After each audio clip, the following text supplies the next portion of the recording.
give you justice in the name of our king.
can give him justice.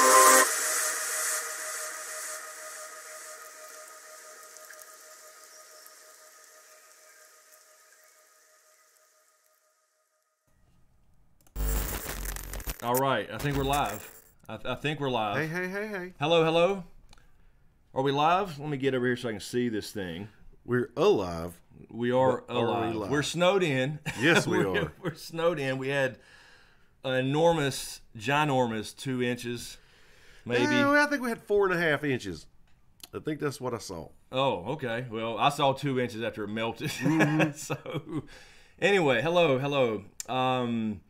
Let's do some shout outs here, and then we're going to get to the Boston University virtual season, season 8, episode 1 review. We'll do that first, and we'll do our regular Q&A as usual. Hello.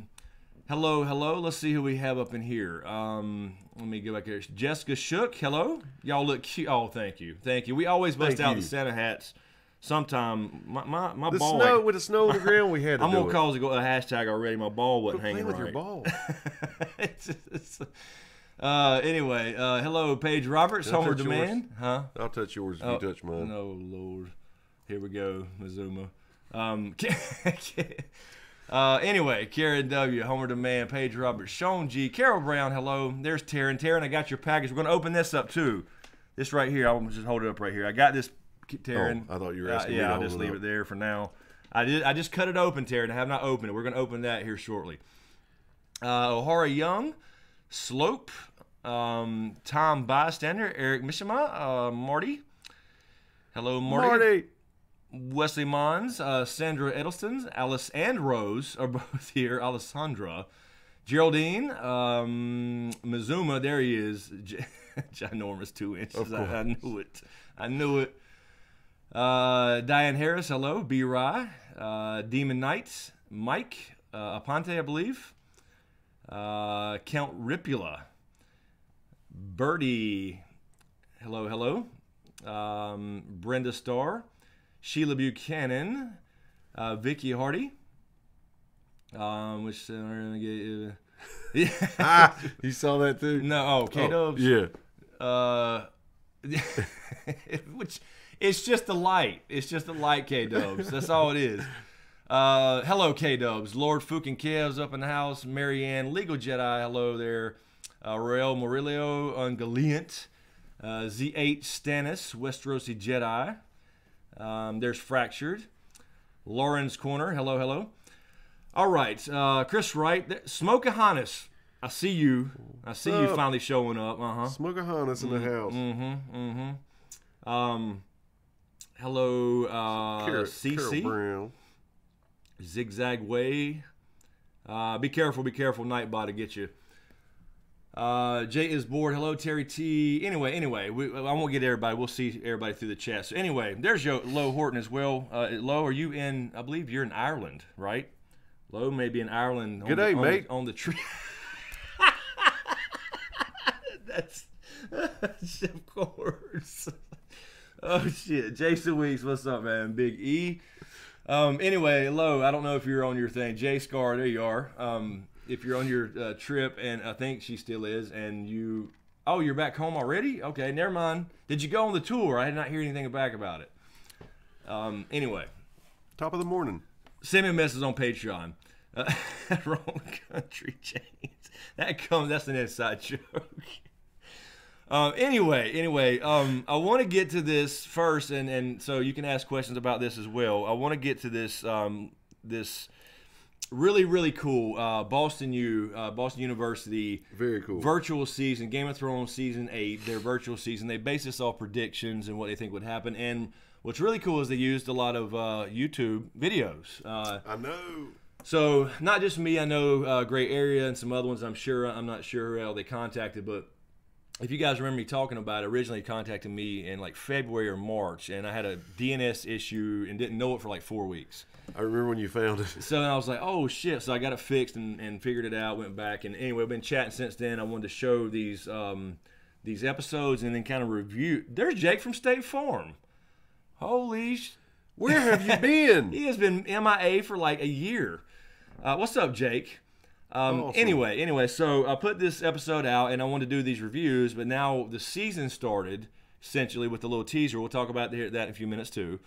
And got a lot of collabs going on at the same time, so I figured we'd just talk about them in the beginning of these live streams. Yeah. And get your feedback as well. So anyway, really quickly, before we get started on that, shout out, thank you, Tim, for coordinating with me back and forth. Thank you, Cam Miller, for putting all this together. This was a huge undertaking. It was a class based off writing for TV, specifically about Game of Thrones, and how these writers, they put together entire scripts for the entire season, hired actors, and live streamed the whole damn thing in a dry reading on stage live. Unbelievable. So really cool. Thanks for letting me be a part of it. Thank you, Tim Elliott.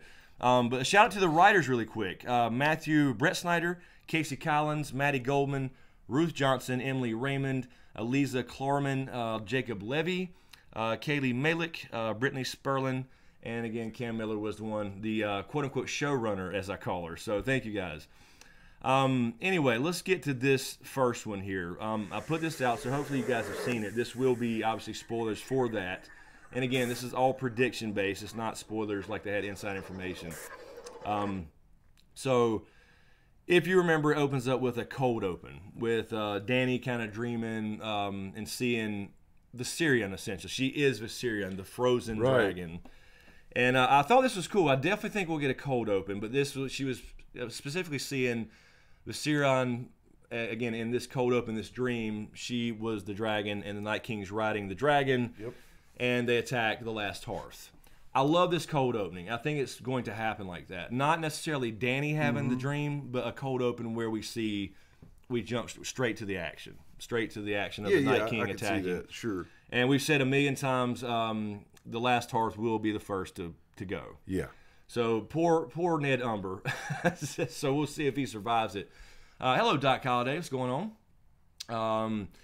So anyway, really, really good. Again, I don't agree necessarily that it's going to be Dany having any dreams on the show, because there's no indication in any previous seasons of her having visions, things like that, prophetic, other than the House of the Undying, which obviously is a different situation. Yeah, totally. She was drug-induced a little bit. So now the books would have been different. You know, you got Quaithe giving her visions, so that could be a possibility. So I think this is more of a book thing with Dany being the one, but we could see it through Bran, obviously, or just see the action straight up. Yeah. With the last hearth attack. So essentially, she gets the idea in this cold open, though, that Viserion is alive somehow and not just at the bottom of that lake. Exactly. That's what sets it up. Yeah. That's what really sets it up. So I really, really like that. I think it's going to happen. Then we move over to the interior of the ship Balerion. And this is where they're sailing to White Harbor with Jon and Dany. She wakes up from this dream and basically tells Jon, you know, I had this dream. I saw Viserion. He was alive in some way, attacking the north. And he comforts her, basically. So that really sets up kind of the rest of this episode as far as what we're going to experience, I think. So it's a little foreshadowing to kind of close out the episode. So anyway, really cool. I definitely think in season 8 we'll get a cold open. Yeah, I do too. We had season 5 with Cersei, the Maggie the Frog. We had the Hound, of course, in 6 coming back with you know, it didn't even, that cold opening didn't even look like Game of Thrones at first. It was like a different show for a minute, because it was peaceful in the countryside. Nobody was fighting and killing each other. So anyway, really cool. And then we move on to Act 1. Let me see here. I'm pulling up my notes. We had this is really cool. We have Sansa and Bran with the Northern Lords, and she is trying to already talk, because they know Dany and Jon are on the way. They are already kind of going over what's going to happen when they get there. They don't like the idea that Jon is no longer king in the north, and he's now submitted to Dany, this Targaryen Southern queen. This is going to happen, definitely. This is going to be a big time piece of drama. I don't know if they're dead on about how it happens, but it's going to happen. Absolutely. So what's really cool here, I want to point this out, is if you notice they used the house Mazon. Lord Mazon was one who was kind of talking to Sansa about all this stuff. Right. And what's really cool is they use that specifically because that is not a house in the books. Lord Mazon is not a house in the books whatsoever. It's a show-only house. and it was made up by Dan and Dave in regards to one of their buddies who actually talked them into reshooting the pilot episode. Oh, hell. So House Mason has actually been seen in the show. They actually have a sigil for the show made up and everything. Very cool. They were one of the small northern houses fighting in the Battle of the Bastards. So I thought that was really cool, a little inside information there that most people don't know, and you certainly wouldn't know if you're not a book reader. Right. So that was pretty cool that Lord Mason is in this. So essentially, they talk about them coming, and Sansa's trying to, as the Lady of Winterfell at this point, still she's trying to take all their advice and listen to all their complaints and do her job, and she's sticking up for Jon. Mm-hmm. And I really like this idea that it's not just Arya. I like the idea that it's Sansa now fully committed to Jon and sticking up for him as not only her family member but the Warden of the North, and accepting it, her role essentially. You said you like that it's not just who? Or Arya. Yeah, yes. I know. Guys, how good did y'all feel when y'all heard him say Arya?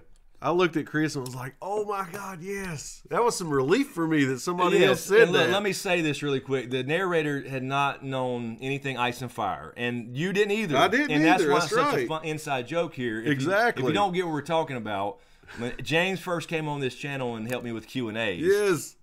He said Arya warging when he was reading me a question. And so that's what we're laughing about, not the narrator. I think somebody's question was, what do you think about Arya warging? Or Arya warging, sorry. And I said, what do you think about Arya warging? Something, and then you stated Arya warging. Yes. And now we have shirts about it and everything. Yes. Oh, God, it was so cool to hear him say that. Yeah. He would go back and forth, just like me in the beginning. Yeah, but technically, though, we're all saying it wrong here.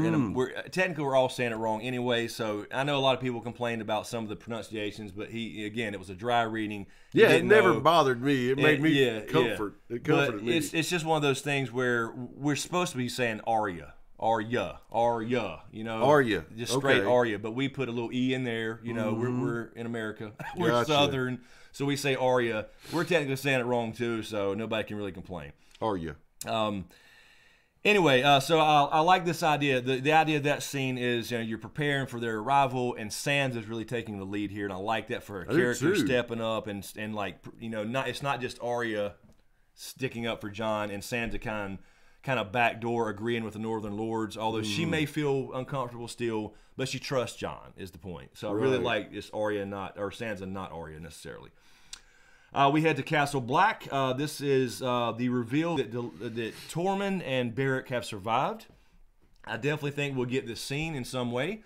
They are coming over from Eastwatch. We'll see how they get there. I'm assuming they'll go over the wall to the next castle, go down some old thing, and then arrive in the front gate. So they won't arrive on the northern side of the wall. Yeah, there's no way to get down. Right. So I'd imagine they'll do that. They can't run across 150 miles of wall without getting some shelter and food and all that stuff. So they have to come down.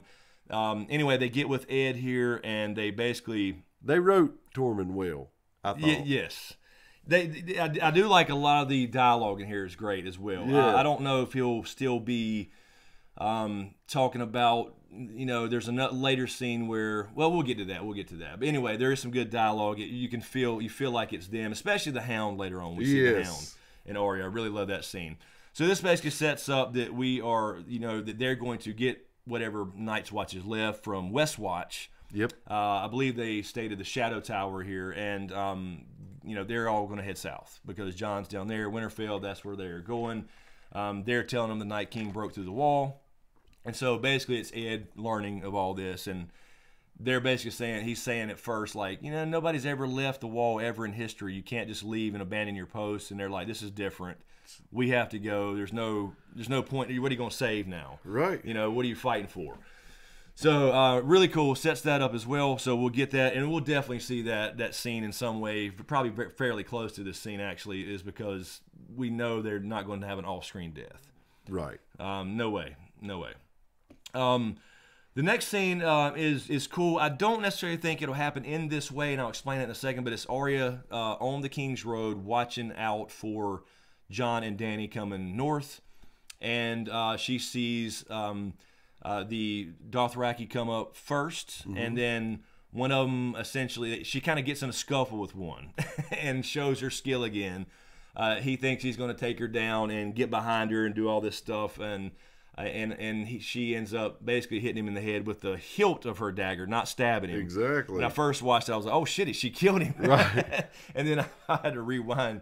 So the reason I say that is I think they'll well, let's talk about the scene first. I'm just saying I think they'll skip the whole Targaryen camp thing, because in here they have a Targaryen camp where they're setting up on the way to Winterfell. I just think for the show they'll skip all the way to Winterfell. They won't show a separate camp. Right. So there are a couple scenes here in a Targaryen camp, like in between White Harbor somewhere in Winterfell. So Arya is out that far away from Winterfell, like scouting, and I don't think she'd be the one necessarily to do that. But either way, we get our reunion with Jon and Arya here. Yeah. Our first little reunion. They'll talk more a little later, but their first little seeing each other since season 1. Wow, man! Which is huge, man. Think about. And they have the hugs. They hug it out, but she's like, not here. Let's wait so we can talk in private type thing. Yeah. That was really cool. The other thing I want to mention too about they have a Rozo in here, which is one of the Dothraki blood riders. He's the one that kind of starts hacking on Arya and tries to get behind her and do certain things. I don't think that would happen in a sense that they are no longer going to be the old Khalasar as they were. Felt like that too. Yeah, you know what I mean? Like they're not going to come over here and start raping and reaving and all that, because Dany is stopping all that. That's part of the whole theme. So that's one minor. It's just a nitpicky thing, but I could see there being some kind of altercation. Yeah. But where he's like, shoe fly, this little girl, with this little tiny stick sword. Yeah. And then she shows him how badass. Idea. So I could definitely see that for sure. Anyway, you have Jon and the Arya, quick reunion. They'll talk a little more as they walk around this camp. I like the dialogue there. I liked her and Dany meeting, because Dany comes up like, what the hell's going on, when Jon's like, Arya, is that you? And it's going to be so emotional. It really is. So they need their own little space, I think, not necessarily around 400 other people, which is why I like the idea where she like hugs him, but then she's like, not here, let's talk later type of thing. So hello, Joy Props. How are you? Meg Paul. There's Zombie Drive. What up, What's up, guys? So let's see. Anyway, moving on here. But yeah, I really like the dialogue here between these two, and how Dany and Arya meet, because you can see right up front that it separates Arya from the other northern people. Yeah, it does. As far as how she takes to Dany. So Arya is more the kind of the one that's more accepting than she's these gonna other be. people. And I believe she absolutely will be. So I think they're dead on there with the dialogue. Let's see, where are we at? Then we have a scene here for the camp, like I was saying. We have this Targaryen camp set up. It's not at Winterfell quite yet. The way I took this anyway, they're not quite there. They're just like overnighting a stay before they hike up to Winterfell. You have this is when Arya and Jon and everybody basically have this talk, and then she's telling Jon what to expect when they get to Winterfell. The Northern Lords aren't happy, that type of thing. Here's what they're saying, and Jon basically says, "Look, let me talk to Dany. Let me talk to him first." And she's like, "Wait a minute, I came up here I don't need you speaking for me." So I like this idea that it starts this drama between them a little bit, because you know what's coming. It's got to. So I do like this idea that you have this okay, let me talk to him before you do type of thing. Yeah. And it's going to start this little divide that may last a while, before they reconcile or whatever. So I like that idea of kind of Jon preparing her. Oh yeah. Let's see. So then they're talking about the Night King and all this stuff. We have to get together and get everybody together regardless of their differences. So it's kind of the same theme as well. Let's see here. Then I think then in the Targaryen camp, the next scene is day actually, and Jon and Arya are walking through the camp, and they're talking about their past.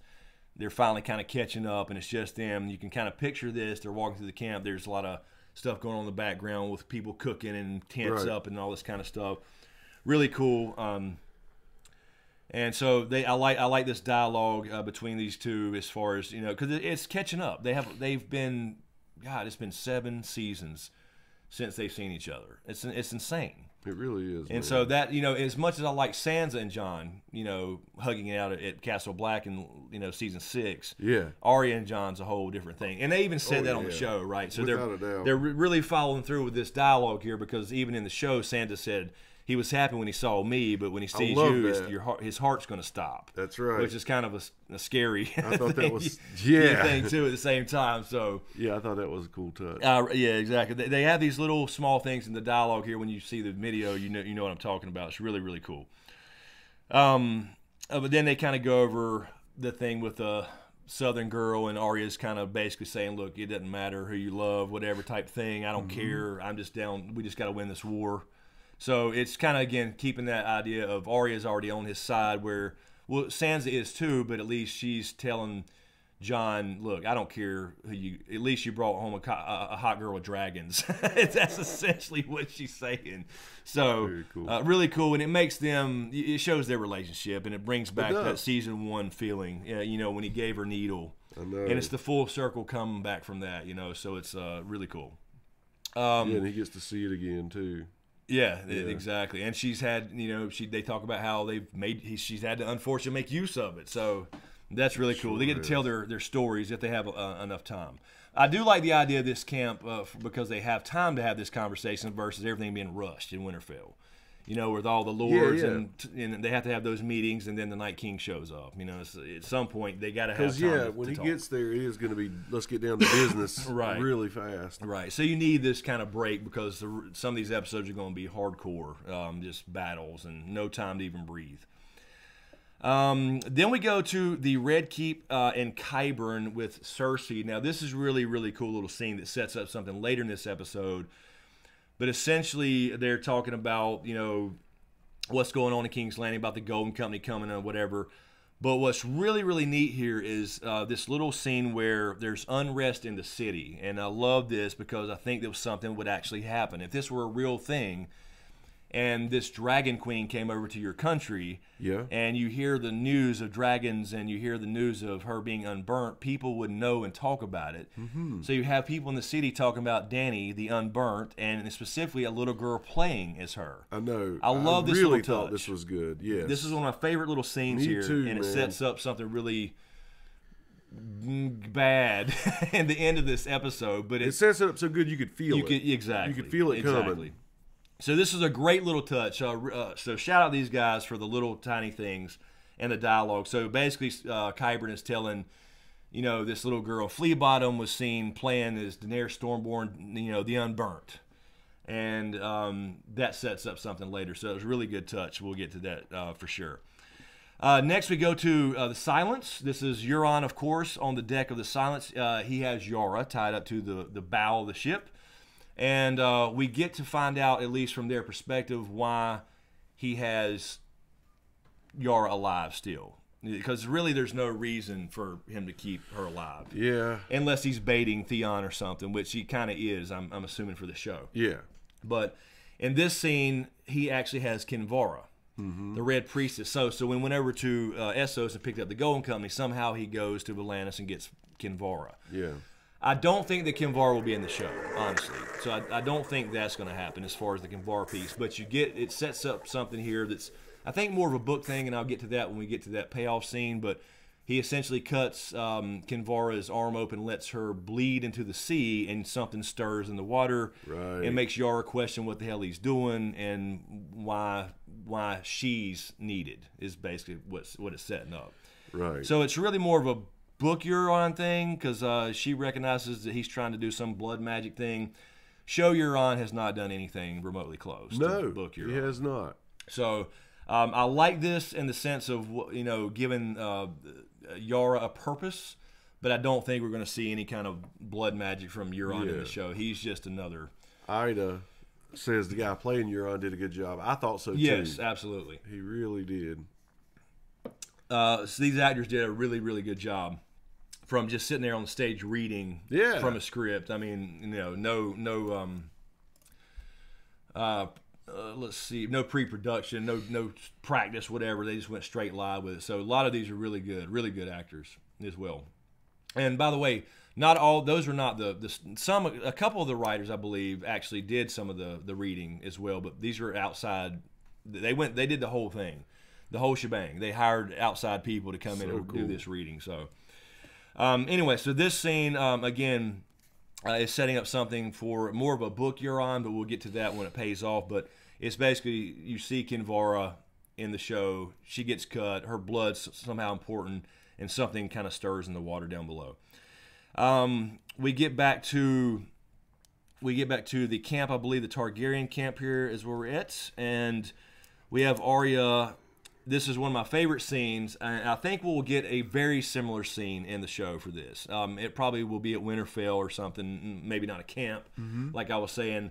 But Arya's sitting there, and the Hound can't wait shows up. This is going to be. I look forward to this. This is one of my easily my top 5 scenes that I look forward to in season 8. So really cool. The Hound comes up, and they have their reunion, and there's a lot of great dialogue here and comedy. Yes, there is. You know, how did you survive? Arya says, he says, Death's not too keen on my company. Yeah. You know, and so they have this kind of, as they would say, they're joking back and forth essentially. I don't know if it'll go quite as far as they make it with this, but I loved it. I love the dialogue. I thought it was outstanding. But it basically confirms that, she has taken the Hound off the list, because he asked specifically about, you still have your damn list, Sure does, yeah. And it confirms that they are basically friends, and she thanks him essentially for helping her and Sansa and going north and all that stuff, that she's learned all this stuff since she came back from Essos. And then essentially she offers him a place at Winterfell when this is all over. So the Hound needs a family, and he does need a place to stay. He does. He's not going to go home to his loving family, just like he said in this particular episode. So I love this dialogue between them. It fits. It's witty. It fits his humor, and Arya as well. So anyway, yes, Steph Snow, finishing up the BU episode 1 really quick, and then we'll jump into questions and all that good stuff. Real quick, actually, let me see. I put this damn stand in my way, but it's so much easier than dealing with that arm. I want to see really quick. Thank you, Mike. I think Literus, for subscribing. Also, Randy Suimatsu, thank you for the super chat, Randy. Thank you. The Boston U thing was fun, good writing, and enjoyable. It doesn't have to be accurate. That's exactly right. Exactly right. The bottom line is, regardless of if you agree with everything that happens in this, virtual season, this is a huge project, and it was very cool, and I'm just glad to be a part of it in some way. Absolutely. That takes a lot, and it's the first of its kind as far as I know. Anyway, let's see. So yeah, that's going to be great to see that. That's one of my, like I said, one of the things I look forward to the most in season 8 is their reunion. We've already got the little bit with the Hound and Brienne reunion where they talk about Arya, and you can kind of see his face light up a little bit when he finds out she survived and all that stuff. So really cool. Let's see here. Then we go, I think we have a scene with Dany and Tyrion next at the Targaryen camp, and she is like petting Drogon, although I don't know if they'll do little things. He's so big now, so I think that would probably just be fly. He won't be in the scene unless they actually need him in the scene. That's what crossed my mind, honestly. Yeah, just a little thing, but I mean, it fits. But for the show, they won't actually do the part where he's so giant. If they don't need him fighting, they're not going to have him in the scene, I would guess. But Dany's basically rehashing here that she lost the dragon and something's going on with, he had this dream, and she's telling Tyrion about it. So something's uneasy with her. Right. Basically is what this is about. About Viserion, she can't get over the idea that she lost one of her children. I know. Which again is reinforcing the idea of actual children, I think, later in this season. Yeah. So really cool there. And she brings up the fact, like people don't understand, this is my kid. Right. I can never have a kid. These are my kids. I know I've said it a million times. Yeah. That's one thing I hope doesn't happen in season 8, where like last year they almost overdid it with the children thing. Let's leave it alone this year. Yeah. As far as her mentioning it 400 times. Yeah. Because we know they're having a kid. I mean, come on. So hopefully they don't overdo it. But anyway, that's basically what it is. It says Tyrion, and I like it because Tyrion is still with her. You're not seeing some hints of betrayal or some shit like that. That's right. So Tyrion's still with her and worried about her, and they have this conversation, and they're talking about the Starks in the North and what they kind of expect and things like that as well. And then the final act in this particular episode, I think, or did I hit? Let me make sure I go back here. Yes, Act 3. It just says labeled differently, I think. All right. Anyway, next scene we have them breaking camp at this Targaryen camp, and then Arya and Jon are talking some more. And I like this part, this little detail. She brings up Old Nan and says, "I thought these Old Nan stories are all bullshit." Essentially about White Walkers and the children of the Forest and all that kind of stuff. And so they're realizing that all these child's tales are real, and they know that now, but they're kind of talking about their childhood. I really like the idea of them bringing up Old Nan and remembering being a child of Winterfell and stuff. We go back to Castle Black, the Lord Commander's study, and it looks like Ed in this particular scene. I don't know if they'll include this scene in the show, because once you do the first one, it's kind of implied. But essentially, Ed, he can't read or write, so Beric is writing these letters to all these to the other castle and other, I guess, Night's Watch, to gather all the people to say, let's go south. We have to go. We can't stay at the wall anymore. It's broken. There's nothing to guard.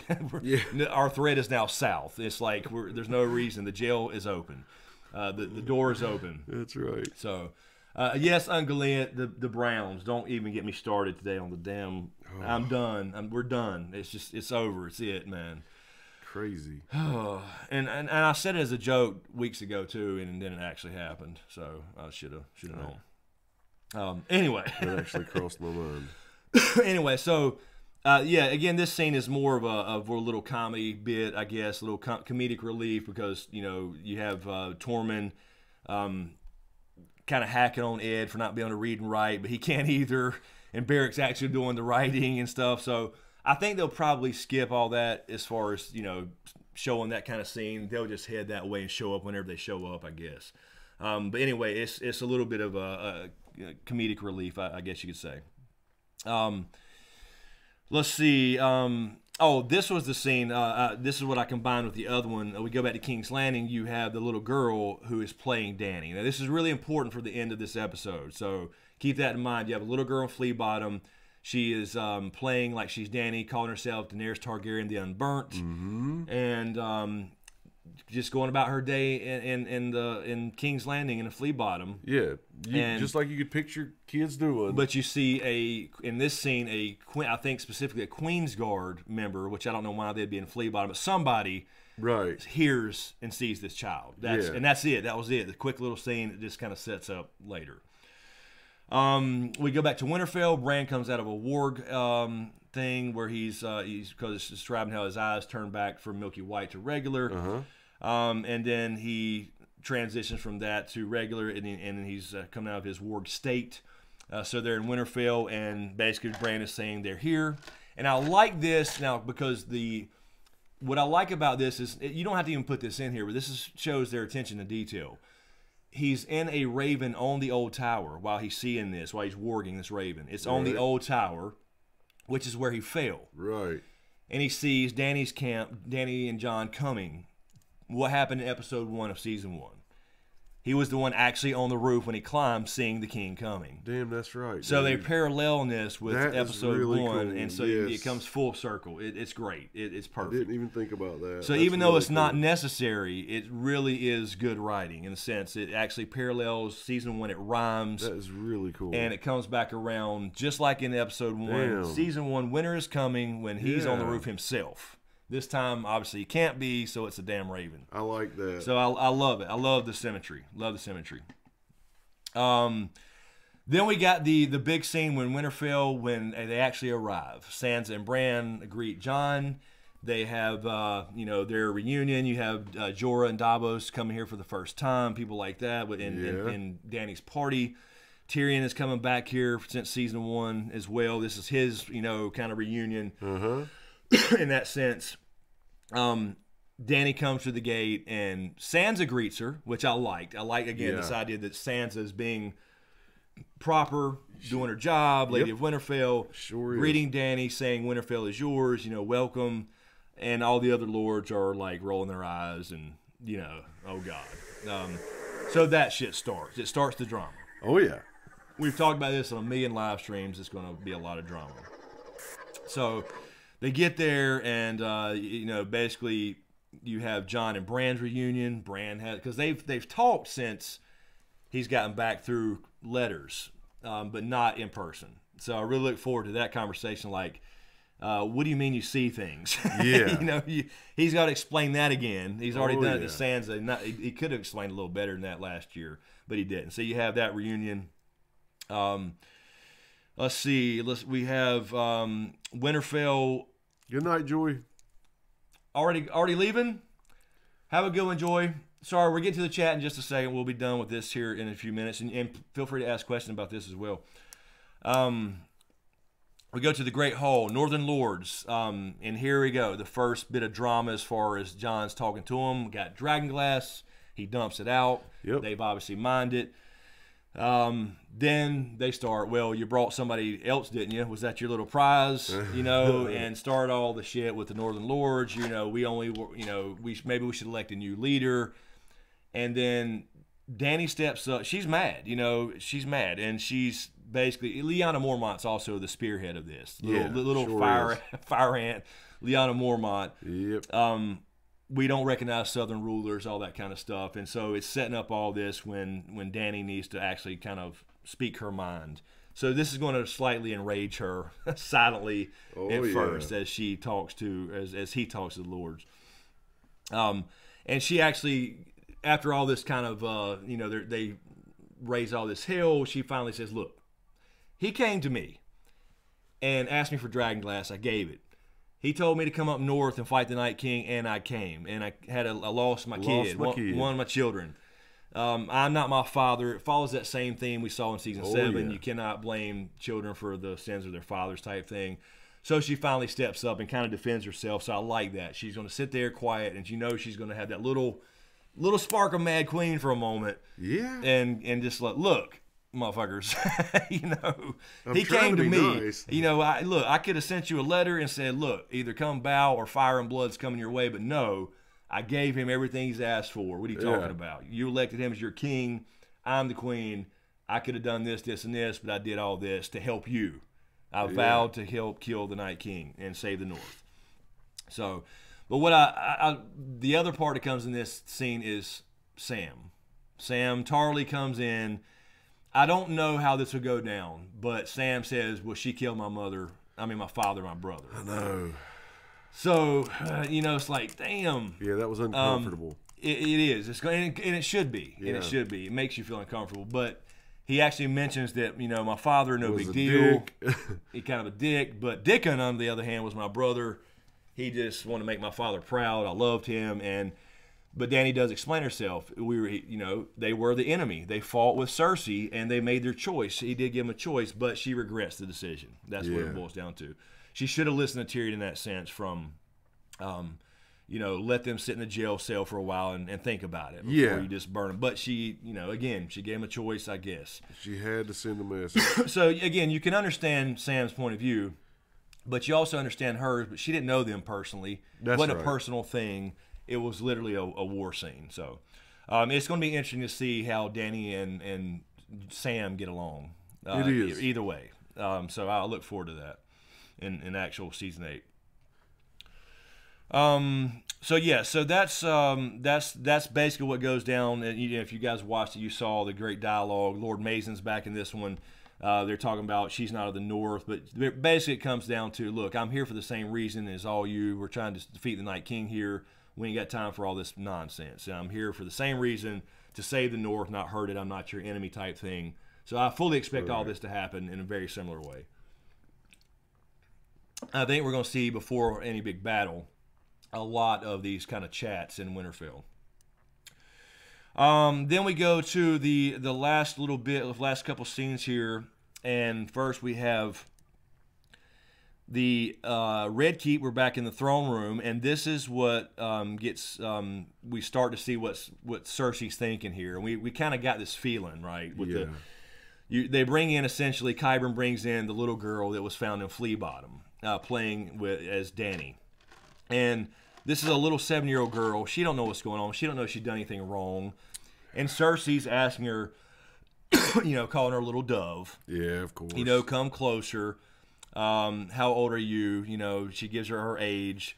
And then she asks her about the dragon. What do you know, Daenerys Targaryen, about the Dragon Queen? And she's like, she's the unburnt. She has silver hair and dragon. She's going to make us warm again and melt the snow. Like she's the savior, And this is blasphemy to Cersei, Hell yeah. But she's been nice to the little girl so far. Like, right. Would you like to fly like she can and that type of thing. So we're already getting the sense of, oh, shit. This girl's in trouble. She don't know what she's done. She's done nothing wrong. She's just a little girl playing like we'd be playing with G.I. Joes. Yeah. And then... Anyway, we see her asking her a couple things, and Cersei starts to smile. We head back up to Winterfell. Sansa and Tyrion. I really love this. The Sansa and Tyrion reunion, where they have their little talk. She walks with her. She is now Lady Stark. Tyrion is talking to her, and they're talking about basically their past and how she was treated well by him in King's Landing, and they're both come a long way and had things to deal with and this type of thing. So I really love this dialogue here, and I look forward to actually seeing this in episode, or probably episode 1 or 2, and actually in season 8. And it's also after that rough meeting they had. So she's like, "Why are the Northern Lords so they're so resistant to anything?" And she's already basically saying, look, it's not me you have to convince. I already know Jon's doing the right thing for the North, right? Yeah. Anyway, she's getting inside information, but it's really a heartfelt scene where they have this connection. They were married, and he protected her however he could in King's Landing. So I really like how this whole entire episode is calling back to early seasons, season 1 and 2. Oh, yeah. So really, really look forward to that. And I really like this line here. I want to mention Tyrion says, when she says he envies her being Lady Stark, she says, you envy my name? And he says, certainly. He says specifically, I've always been a Lannister, but I've never really been a Lannister. Yeah. Going back to season 1 as well, when he said to Jon Snow, a dwarf is a bastard in his father's eyes. Yeah. So that was really, really cool. Little detail like that made it great. And then we close out. Let's see. Let me make sure I'm not skipping something here. The second to last scene here, we go back to the silence. And this is, again, what I was saying before.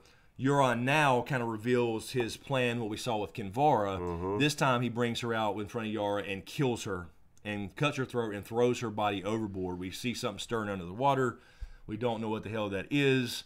We kind of have an idea, obviously. Oh, yeah. Being that they are Greyjoys and they have a sigil. But it kind of pays off what we saw before. And Yara is, basically they're mocking each other, that type of thing. But gives us the impression that he has plans for her in some similar way. Yeah. So that's going to be interesting. That pays off in the very last scene. And then I like how this little detail, he walks off whistling the Reigns of Castamere. Yeah. Which is the Song of Death in this in this story. So this time, basically, he throws Kinvara over. Something happens in the water. We're not really sure. Talk about that in just a second. Then the second to last, Winterfell, we're in the Godswood. Bran is sitting by the weirwood tree. And then this is where the big reveal happens in episode 1. I don't know if this will go down to episode 1 in season 8. They may wait till 2 or 3, or I don't know how they're going to do it, honestly. I feel like they're going to keep us, I don't know, hanging a while. Right. But Jon is told by Sam and Bran, and that's a great place. I like the location. Yeah, me too. That he is Rhaegar's son. Yeah, it did feel quick for me too. It did. It felt a little quick, but you might want to get it over with and let the idea hang that he hasn't told Dany yet. He waits to tell Dany. Right. So I'll do like that. Yeah, So we'll see. I'm not 100% sure we'll get in episode 1 where he actually finds out. But in this episode, he does. He finds out. He starts to leave. He's so mad. He's like, I don't give a shit about your magic powers. There's no way. And then Sam's like, no, stop. You need to know this. And they kind of prove it with all the evidence with the book and the Rhaegar annulment, the Prince Rhaegar annulment type thing. And anyway, so he finds out and thinks about it. The next scene, he is essentially down in the crypts talking to Ned's statue. I think this will actually happen whenever. He will be down there staring at his mother now and Ned with different eyes. He's never really paid attention to Lyanna before. I know, man. So now he's going to be down in the crypts. He's talking to Ned like he's actually there. Like, why didn't you do this? Why didn't you tell me the truth? Were you going to tell me? So he's still mad about it. He's still processing this information, which is how it's going to go down. There's no doubt. It's not going to be like, oh, okay, cool. And then he just goes on. He's going to be mad for a while, like mad at Ned and mad at the whole damn situation. So, really, really cool. That's going down according to these guys in episode 1. And he's still, like, throughout this scene before he even goes down there, he's, like, denying it the whole time, And then finally at some point he accepts and he goes down and talks to Ned's statue, essentially. That will happen. I also like the idea when he's talking to Ned in the crypts that Sansa walks up, not Arya again. I like this idea that Sansa's kind of stepping up and being closer to him in some way or trying to support him. Yeah. And she basically is telling him, look, accept who you are. Bran told me all this, in a separate scene, obviously off camera. Right. Accept who you are. You're the ruler of the Iron Throne. You're the rightful heir. You can help the North more than anybody in this situation. To hell with Dany if you want to claim it. And he's like, no, I don't want it. Which he won't. He won't want the throne. He'll still support Dany in every way, but if he needs to, he will. Yep. She's basically there being supportive, saying, don't be afraid of who you are. You are a Stark. You've grown up here. Yeah. Lyanna was your mother. You're just as much a Northerner as everybody else here. That's right. Kind of reassuring him. So I like that idea again, that it's Sansa and not just Arya and Jon. And there's not any more teams, is what I'm saying. That's right. And plus, no matter who's telling him, he needs to hear that. Exactly. So I like this idea that Sansa and him are getting closer in this way, and she's the one stepping up. Gotcha. So she's basically saying, look, don't worry about all this honor stuff. That's why our father died. Anyway, you do what you got to do, and that's the best thing for the North.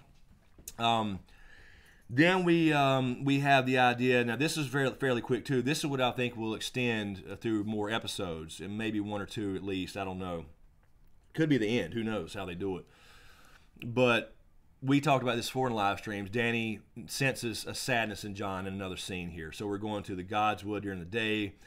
Dany and Bran talk. I thought that was pretty interesting. Dany and Bran having conversations, and I do too. Yeah, he's like telling her all this stuff, and I like that. I do. I like the idea that he's confirming some things, and he actually says, "Look, you need to go talk to Jon. He's got something to tell you. You'll never sit on the Iron Throne, by the way." And she's like, What do you mean? Can you tell me that for sure? Just because you see things? Yeah. And he actually mentioned, this is a little detail that was pretty cool. Mentioned her vision. Mentioned the vision. Yeah. So he can access that vision in the House of the Undying. That was freaking where awesome. She did not touch the throne. Mm-hmm. That was really cool. So I thought that was cool, a little throwback to bring that up as well. He mentions that you cannot save Viserion. A White Walker cannot be saved, only destroyed. She or needed white. to hear that. She needed to hear it. And she says a dragon is not a slave. Because she kept saying, what can I do? Or is there anything I can do? Right. Something like that. A dragon is not a slave. There's got to be some way I can still feel him. Yeah. And I don't think she can. Right. I just don't think once something's dead, it's dead. So I don't think that'll happen. But I like this conversation where she thinks it's something possible. Because she's holding on to hope, which is normal. Oh, yeah. So I think that's really cool. I'm really interested to see if that actually happens in Season 8 where they have that kind of conversation. Let's see. So, yeah, and then it kind of ends there with they're talking about this. Go talk to Jon, and she's like, he's like, prophecy surrounds you. And so it's really hitting it like, you're not here for what you think you are. Right. I don't know. We'll see where they go with it. So I like that. It's kind of leaving us hanging. So, as I was saying, the next scene is Winterfell as well, and we go to Jon and Dany kind of meeting up, and Jon is feeling all this sadness, and Dany realizes something's wrong. We've said this a million times. This is a way to go down some way in Season 8, where he's standoffish for a while or something, and now she senses it and says, look, you got to tell him what the hell's going on. So he straight up tells her, this is who I am. I found out who my mother was. and she's like laughing at first, like it's so unbelievable to her because she's had all these plans for all these years about her being the queen, and now here sits the actual heir. That's gonna sting. It's going to sting. Absolutely. Yes, that's a good idea. Hold on one second. I'll grab that super chat. I see that. But yeah, it's really so he straight up tells her, and they laugh about it, or she laughs about it in like a non-believing way, which would happen. They talk about it. They figure it out. He fully accepts it now. Obviously, some time's passed, and says that even the thing was found in the Citadel by Sam. And then she says, "Do you expect me to bow to you?" Right. I thought that was really cool. And he's like, "No, I still support you. You were born for this shit, not me. I was raised a bastard. I'm still nobody. It doesn't matter what actually happened, you know." So and that will go down like that. It will absolutely go down like that. So basically, they agree. They kind of get over the whole thing, and they look. We still stand together. Now we're just family or whatever. They don't really mention the lover thing yet, but I think they're still. I think they'll agree at some point. It doesn't matter, I guess, because love is love, right? Then we have a quick scene where Beric and them head out to. We're about to head out to Winterfell, and they get a message saying that the other Night's Watch people are coming. So that's just a quick little scene. Again, I don't know in the show if they'll do all that. I think once they decide to go, they'll just show up at some point. So they may. Then we go to Flea Bottom at night. This is harsh, man. This is very, harsh. Very harsh. So we see the Queen's Guard marching through the street of Flea Bottom. They're carrying a box. They walk over to a wall somewhere where this kid was playing before, where all the commoners hang out. They paint something on the wall, and then they open the box, and it's the girl burnt. It's terrible. The little girl, the 7-year-old girl has been burnt, and then on the wall it's revealed that it says the unburnt. Yeah. So they spray painted the unburnt on the wall. You can feel it coming. But then you're like, damn. You can. So the other scene is set up. You know something bad's going to happen, but it's Cersei doing exactly what Cersei would do, leaving a message. You can't be. I'm your queen. You can't talk about this other person like they're a hero. They're the enemies. Because in her mind, she is absolutely evil, you know, or whatever, in her twisted mind. Even though she could have came in there, the dragon pit, killed them all, and just left, and went and sat on her own throne right then and there on the spot. Been all over right there. Damn, so in her twisted mind, she thinks that she is this evil Targaryen, you know, bitch, as she calls her. That's what she thinks she is. Then we head back to Winterfell, and Jon reveals to everybody who he is.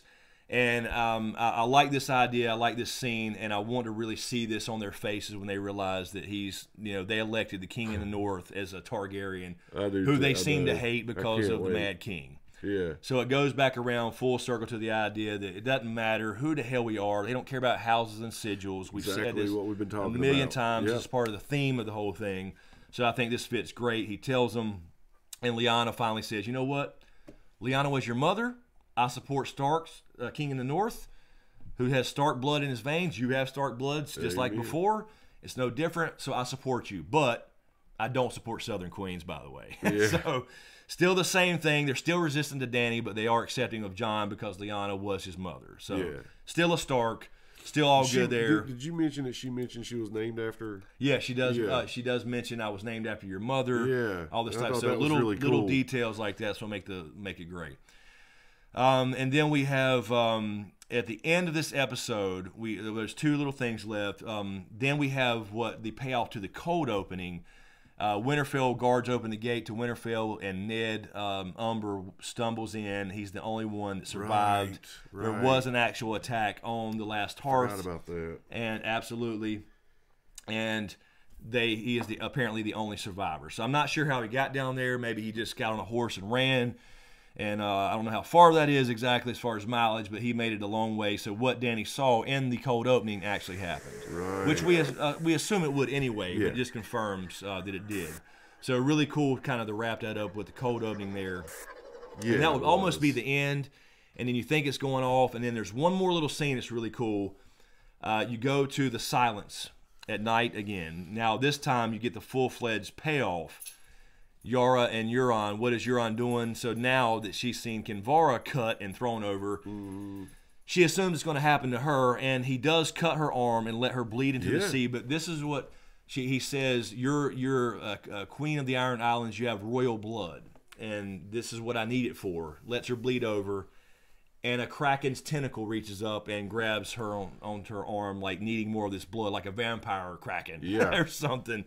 So or that blood magic. Again, back to blood magic. Again, I think this is more of a book Euron thing, not necessarily show Euron. So I don't think we'll get that kind of thing as far as the blood magic thing, but it would definitely fit book Euron as far as whatever he's trying to do. So it hints that he's trying to become this godlike figure like he absolutely is in the books. So again, I don't think it'll happen in the show, but I don't think they'll go as far as bringing in actual krakens and stuff in the show. I don't think there's time to introduce another magical aspect. It's to the been show. brought up, in some of our streams before, and I don't think there's time either. Right. So I don't think they'll go that route, but you do get the payoff. What I don't agree with here is royal blood does not mean just being called queen. We know from the past that it means Valyrian blood. Yeah. She, as a Greyjoy, House Greyjoy, to my knowledge, has no Valyrian blood. So there would not be any king's blood there like Melisandre is first told us about. So anyway, it goes off. It fades to black after this giant tentacle of a supposed kraken reaches up and latches onto Yara. So then we get the idea of what's going to happen to her. Now, let's say for the kraken to happen, it would have to go through growing up like Dany's dragons did. So they definitely don't have time. Yeah, unless they say it's been hiding or something. Right, you definitely have to get some kind of probably hints. You'd at least have hints of that throughout the whole entire seasons of previous seasons of Game of Thrones with the Greyjoys and Iron Islands and actual krakens or whatever. It does bring another cool angle. It does, because it makes you wonder what they're going to go. Ultimate weapon on Dany and them's side. That's what makes them the heavy favorites here. Exactly. It brings almost a third magical big creature. Yeah. But and what could it do besides? I don't know. It could do something to fleets and I don't know. That's what perhaps I was thinking this ends too, up turning on Euron, his own fleet or something. Maybe Theon and Yara can tap into that magical stuff side of things and control it to destroy Euron later down the road. So we'll see how they go. But, I see what you're saying. Yep. Anyway. That's the end of episode 1. Thank you guys for sticking around. I wanted to make sure I went through all that and did it justice. Really enjoyed it. Yeah, episode 2 will be out Tuesday. I'm almost done with that now. I'm at the very end of that edit. So these are pretty long. They're an hour episodes, so they're taking me a while. But I'm not really changing their actual performance. I'm just adding in a little bit of the scenery as he changes location. So anyway, let me know what you think about that, guys. I saw all your comments. Most of them are really, really good, and people seem to enjoy it. And really, again, thank you guys so much, Boston University, Cam Miller, all you guys, and all the writers and students were absolutely outstanding. And I loved all the small little details. Really, really cool. So really appreciate being a part of it. Really quick here, let me catch up here. A Hester, thank you for the $2 super chat. Will Jon represent a dragon or a wolf in the end? I think the idea is that he is both. It's not necessarily about banners and sigils and last names and bastards and broken things. It's all about what somebody does, doing that type of thing. So I think the idea is they told us last year was that he told Theon, and he'll have to make this choice himself after in season 8, that you are a Stark and a Greyjoy. You don't have to choose. Right. Go do your thing. What are you still doing standing here? Go rescue your sister. So I think that's what it is. He will always be Stark. Always. He'll never go by Aegon Targaryen unless it's some official thing. Yeah. He'll always go by Jon. That's period. Right. 100% agree. Slope, man, thank you for the $5 super chat. Do you think who do you think were the best actors from episode 1? I thought a couple of these guys are great. I don't know all the actors' names, by the way. But I thought Sansa was great. I thought the Hound actress was really. She did a couple other characters as well. You said Euron, that guy, he was really good. Yes. Bran did really good. Yeah, and I'm just calling them by their character names because I don't know. Right. These are separate. These are actual actors, not the students. Most of them, but they were all good in their own way. They were. I thought they really did a good job. The girl that did Cersei did really good. Really good overall. I thought it was pretty damn good. For you got to think about what it was. They're sitting there reading from a script. And it's a dry read, which means it's just go. you know, there's no getting together and practicing all this stuff. So I thought they were all great. I did. Jason Weeks, Warden of the North, thank you for the super chat as well. Appreciate it. You. Bran can solve the lemon tree red door riddle. Yes, he can. And I don't know, though. Would I want Bran to do that? Would I want him just to solve it for us? I don't know, man. But we'll see about the lemon tree. I had some ideas on that, and we'll see what Season 8 does. And I may explore that further. I had the idea I mentioned a couple times, just real briefly, and again, it's a little tinfoily, but I just feel like that the lemon tree, instead of representing a place, because I think it probably is Braavos, the Sea Lord's Palace for the books, but I think it could represent, instead of Dorne itself, it could represent a Dornish mother, Elia Martell. What I was saying was you have the Luke Skywalker situation with Princess Leia in Star Wars. You could have some way where Dany is actually not Jon's aunt, but his sister.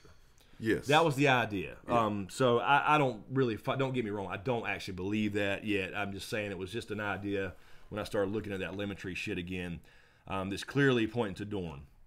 Something is different, but it just requires too much to change. It requires Viserys lying and her not having accurate memories when she does. You know what I mean? Really a lot there. More of a book thing for sure. So we may talk about that at some point. But I want to know. Damn it. I don't think they'll do a show version of it. Also, let's see. Thank you, Matthew Stunden, for the $5 super chat. Where is the star of the channel, Riddick? He is right over there, Matthew. Upside down. So he's letting his nuts hang as usual. I'm sorry, guys. Always showing off. Be careful, Red Sweats. Nightbot will get you. For caps and stuff. He's not the nice Nightbot. By the way, guys, really quick before we continue with questions and stuff, be sure to follow me on Twitch. We're going to start talking, me and him, and maybe my cousin Chad. I don't know if you'll get him over here.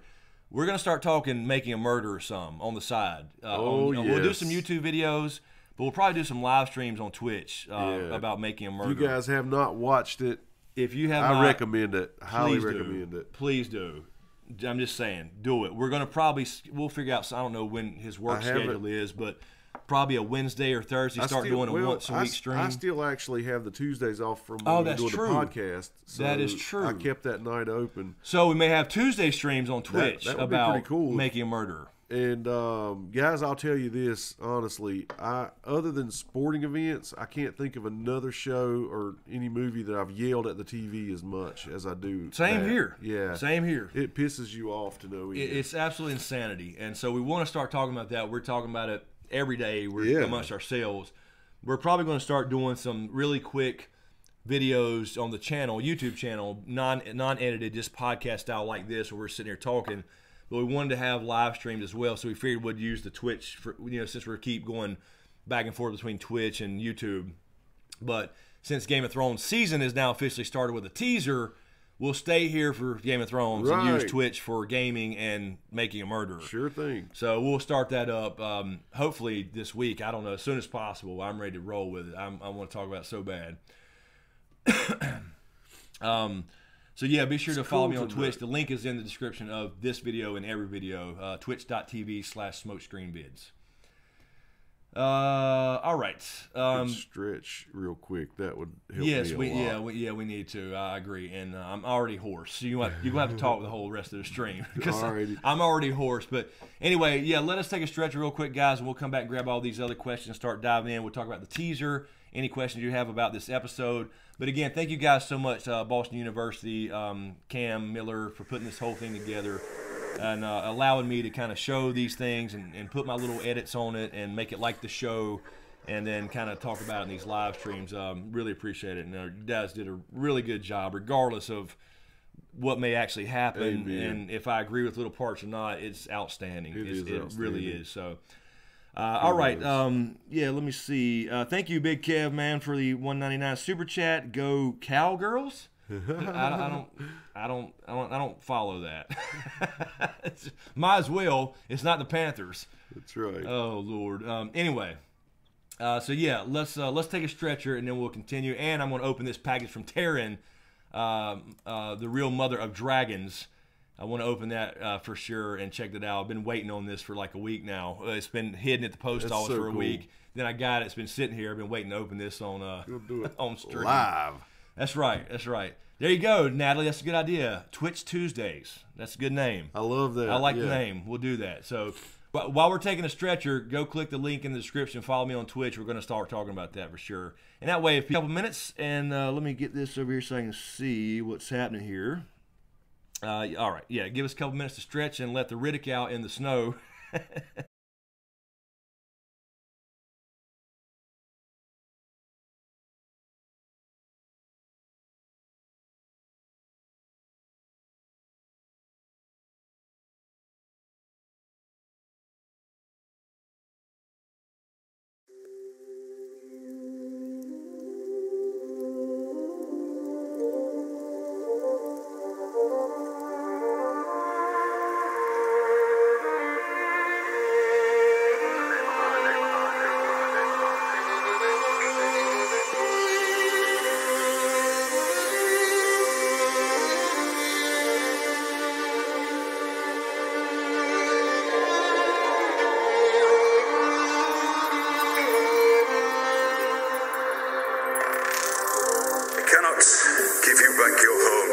Restore your dead to life, but perhaps I can give you justice in the name of our king.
cannot give you back your homes or restore your dead to life, but perhaps I can give you justice in the name of our king.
Hit me, my bro.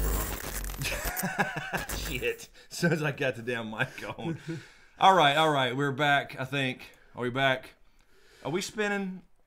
Oh, no. It's just me. That's just me, right? I hope yeah. so. Yeah, we're not. We're good. We're good. Okay. Let me just refresh that. Oh, Lord. My Zoom is playing with Nightbot. All right. We lost everybody. Yeah, looks where'd like. everybody go? I don't know. They don't want to see what's in the box? What's in the box? I know Doc's going to say something We got to about watch it. that again. Huh? I'm ready to watch that Yeah, again. we need to. And why is this glass not showing right? This is the wrong glass. Damn it. Okay. Quality of video is horrid. Try to refresh there, Homer Demand. We're good here on my end, actually. We actually had somebody come out and fix something the other day. Yes, we did. They stayed here all night. Old buddies, yeah. So, internet's actually good here now. Again, maybe. We'll see. All right, let me see here. Let me go to this. I saw a super chat, I believe, and then I'll grab these Patreons as well. This is in my way. It made it worse. Sicily72, thank you for the super chat. Thank you. Q&A, Davos Seaworth, what does the future hold for him? Man, I think Sicily, that Davos will make it. I have hope that he will make it and go home to his wife, who needs him to go home. I think Davos has to make it. So that's what I've been saying. I don't think Davos dies or whatever. I think he's one of the few that survive to the end game, one of the 3 or 4 or whatever.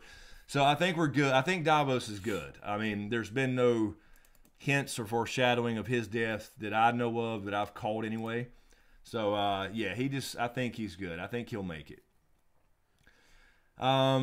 Super chat. Thank you, Raina Marie. Merry Christmas. Love the Santa hats. Thank you, Raina. This is, and as we get closer, the next couple of weeks, we'll always have lights and shit. Oh, and yeah. We just threw these on real quick because we're trying to get in the mood in the season here. Yeah, we actually got our tree up. Chris put that up the other Yeah, day. I got to actually decorate it now, but you guys that follow me on Instagram saw that picture there. All right, let's see what's happening on Patreon. Sorry, guys, we're behind. Let's see here. K-Dubs. Thank you, man. Here we go. Buckle up, buttercups. Oh, Lordy. This is going to be good. I'm sure Kevin or Mizuma will be right after me, but I was wondering about the mountain. He is silent, and I can find that I find that a little dissatisfying. In fact, if he were to die silently, I would be disappointed. I want someone to pull an Oberyn and make him talk at the end. Do you think he will say something before he dies? And if so, what? Hint, the correct answer is that you do think that he will say something. Yes, I do. I agree 110%.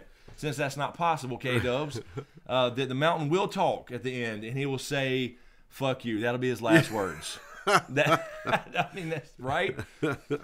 No, I don't think he'll talk, actually. I think he might even become a white, and die by fire. He'll scream. Maybe scream if he's still alive. He was never a chatty guy. I don't expect him to say anything. No, he didn't say much when he was alive. Besides, he just grunted a lot. Yeah. So, no, I really don't count K-Dubs. I don't think he'll actually speak now that he's, has his oath of silence that Qyburn said. Maybe he will when Qyburn tells him to, though, before he turns white or whatever. I don't know if he turns into a white somehow. But I don't know. Maybe if he's not a white, maybe he'll scream during the fire. That's about all I can hope for, Thank you, Marty, on Patreon. I expected the intros and such once Jon and company get to Winterfell to be quite a bit frostier. Yeah, I mean, if you watch the episode, obviously I couldn't cover every single line of dialogue, but it's pretty juicy for the way they wrote it. It's pretty juicy as far as the drama and them being pretty damn snarky towards Dany and Jon. So, yeah, I mean, it'll be definitely be some drama either way. But yeah, we'll see how. I think it's pretty dead on as far as people like Sansa and a couple others being more pleasant, but the other ones just being straight up assholes. If you're a Targaryen, we don't trust you. Type thing. That's going to happen. And that was right there in the script. Mizuma on Patreon, thank you, Mizuma. I would like to know more about Protocon. I saw that the Eventbrite went up. What are the plans, and obviously which are the closest hotels? Also, now there is a bunk bed. Is there a bunk bed tier for those that want full access? Only you, Mizuma, get a bunk bed tier. You and you and Lord Kev, we will put you up in the same room in a what we'll say, a 5x5, 6x6 room. Yeah, with a bunk bed, and that's it. Just y'all. That's what's happening. And one of those, by the way, that's going to be on stage. And so we can just watch you guys through soundproof glass. Shit, that's what's I happening. love it. That's all day Saturday, by the way. Buy your tickets now. For the Lord Kev and Mizuma booth. Exactly. So that's you are part of the show, Mizuma, if that's what you're asking. No, but seriously, there are look on the website. That is up, by the way. You can register for Protocon now. Yes, you officially. can. August 9th through 11th of next year. And there'll be more information coming on the website, but it's up already. You can register. You can stay at the hotel it's at. Right. And 2 or 3 right around the same parking lot, all within the same area. So Carol Brown will be updating that with more information on all those arrangements, but it's all right there in the same spot. And that link it's on the pinned posts on every social media thing, Twitter, Facebook, all that good stuff, and will start being in every YouTube video as well.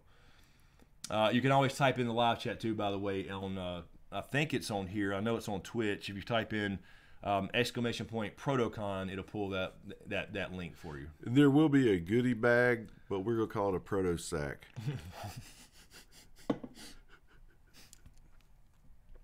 Damn it! Sorry. I'm about to choke on camera. So sorry. Talk I'm or so something. sorry.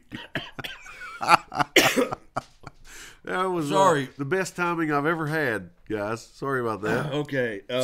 So drop down the windpipe. Riddick, what are you doing? Damn. I swallowed an air bubble and sun drop at the same time. Yeah. Anyway, Jesus Christ, that is a good idea, though. We will call it the Proto Sack. But anyway, Mazuma, there will be a full day. We'll have a Patreon Friday night thing. We'll have a full day Saturday of panels. Yeah. I think Val is coming down from McCullough's Geek. Me and James will be up there talking about some stuff. Heck yes. Talk GOT. We'll talk all kinds of stuff, and we'll have all those details. We've already got a rough outline, but that'll be updated on the website as well. And if you register, you do get a goodie bag full of stuff. So it'll be a field trip. Will actually be yes, there'll be a little field trip, a cookout. Yep. I think we'll probably figure out a way to meet Riddick there.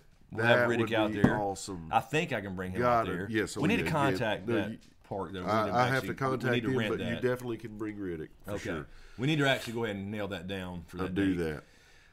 Which I forgot to write on my little to-do list. Marty on Patreon, the narrator got beat up enough over his pronunciation of names. It is truly cold read. Kudos to the cast so far. There are a few tackling a couple roles. Yes, absolutely.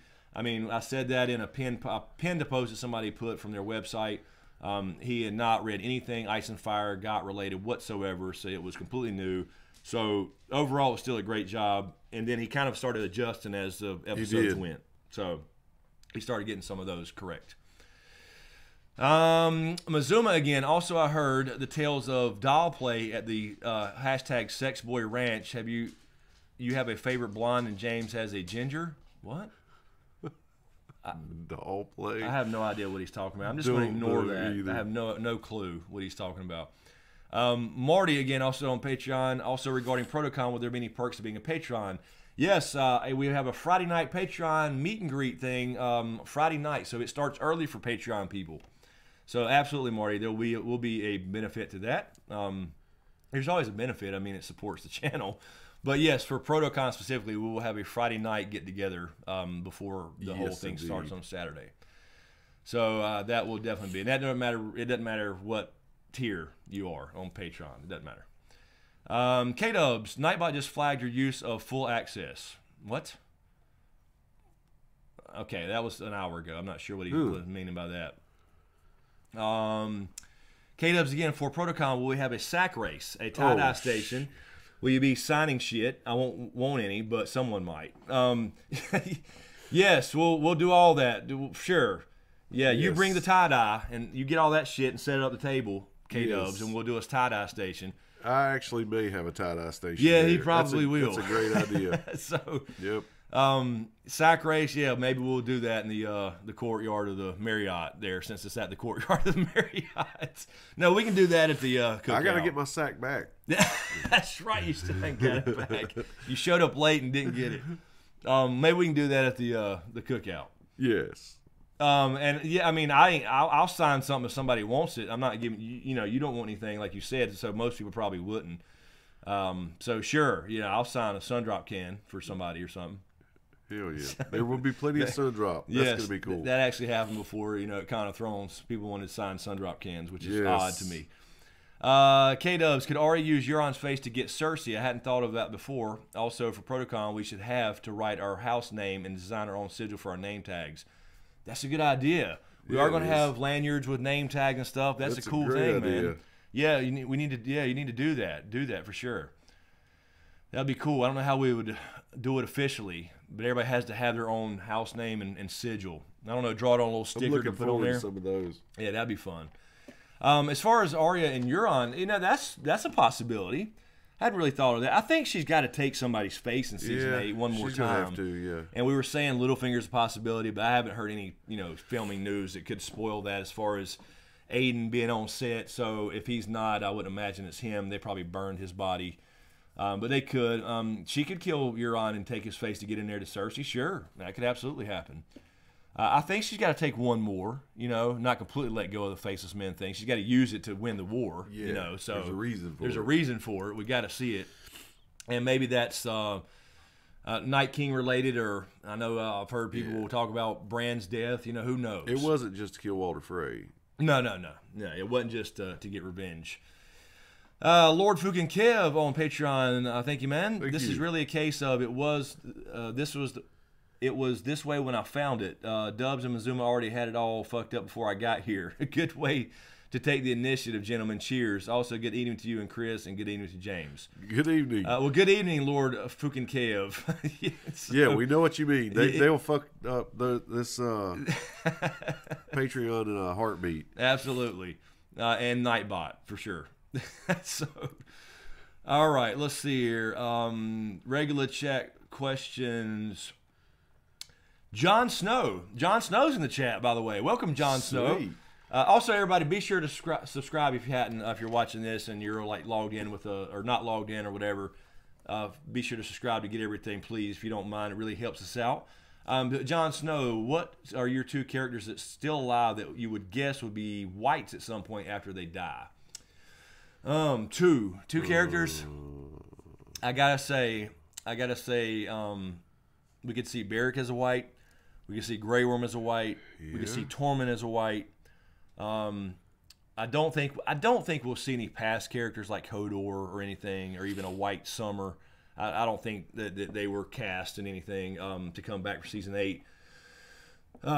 So that would be my top 3 as far as kind of B level characters that would be white. So I definitely think we'll see some characters. I do too. Even a main character. I would maybe a Sansa, or I don't know about if you have to lose another Stark. I don't know. It's gonna be a damn heart-wrenching scene. Oh, it's horrible. But it's already gonna suck to see him die, and then to see him turn into a white. Yeah, and then they gotta kill him again. Right, by somebody they know and love or whatever. It's kind of like the Walking Dead thing. You know, you see those characters turn all the time. Anyway. So yeah, I would guess somebody like a Grey Worm, a Tormund, a Beric, because Beric's purpose is really unknown. Why he's still alive in the show, he's not in the books. That's why I did the whole Kiss of Life video and what he could be doing still in the show. So he's expendable. You'll see lots of red shirts, Dothraki, I'm sure, and Unsullied. Oh yeah, whites. We'll see a lot of that for sure. Yeah, no doubt. But yeah, as far as those would be my picks for like the second tier characters, I guess you could say. I don't think we'll see it, but it would be weird to see Sam being aggressive. You know the way the whites are. Yeah, him charging, actually running with a sword. It wouldn't happen. I mean, he's got Heartsbane. White Sam has Heartsbane. That would be crazy. Karen W. Holiday, he needs to make lemon cakes. Who, me? Or who are you talking about? Ferrari James Sigil equals 1 ball in a sack. Holy shit, Ferrari. Damn. If you only knew. They're fucking ruthless, man. Careful, Red Sweats. Nightbot's getting you for something there. I don't know if it's caps or emojis. Let's see here. No, Jon Snow. Tormund won't get Brienne. I don't think you'll ever see that actually happen. Diane Harris, thank you, Diane. Slope, grab this. Appreciate it. Slope, Diane, do you think they will touch upon how Dany always seems to remember a lemon tree and Sansa remarking on how she likes lemon cakes, sort of like an icebreaker maybe? In the show, I don't think we'll get any idea of a lemon tree, any kind of thing. If you're talking about book stuff, if we get to a point where they meet in the books, sure. Yeah, I mean, you could have a payoff at some point then, obviously. But in the show, I don't think they'll shout out. I wouldn't imagine. There would be no point, really, I don't think, to shout out the lemon tree or Dany's memories at this point. That would have been season 1 and 2 where she's remembering that kind of stuff. You know what I mean? If there was going to be some big, you're right, payoff for that. So that would have been an earlier season, I think. Let's see. Mazuma has a question from the Knight's Douche. Thank you, Mazuma and Knight's Douche. Q&A, with this being the last season, do you think they'll wrap up any abandoned storylines, like finding out what happened with Edmure, or even better, Catelyn?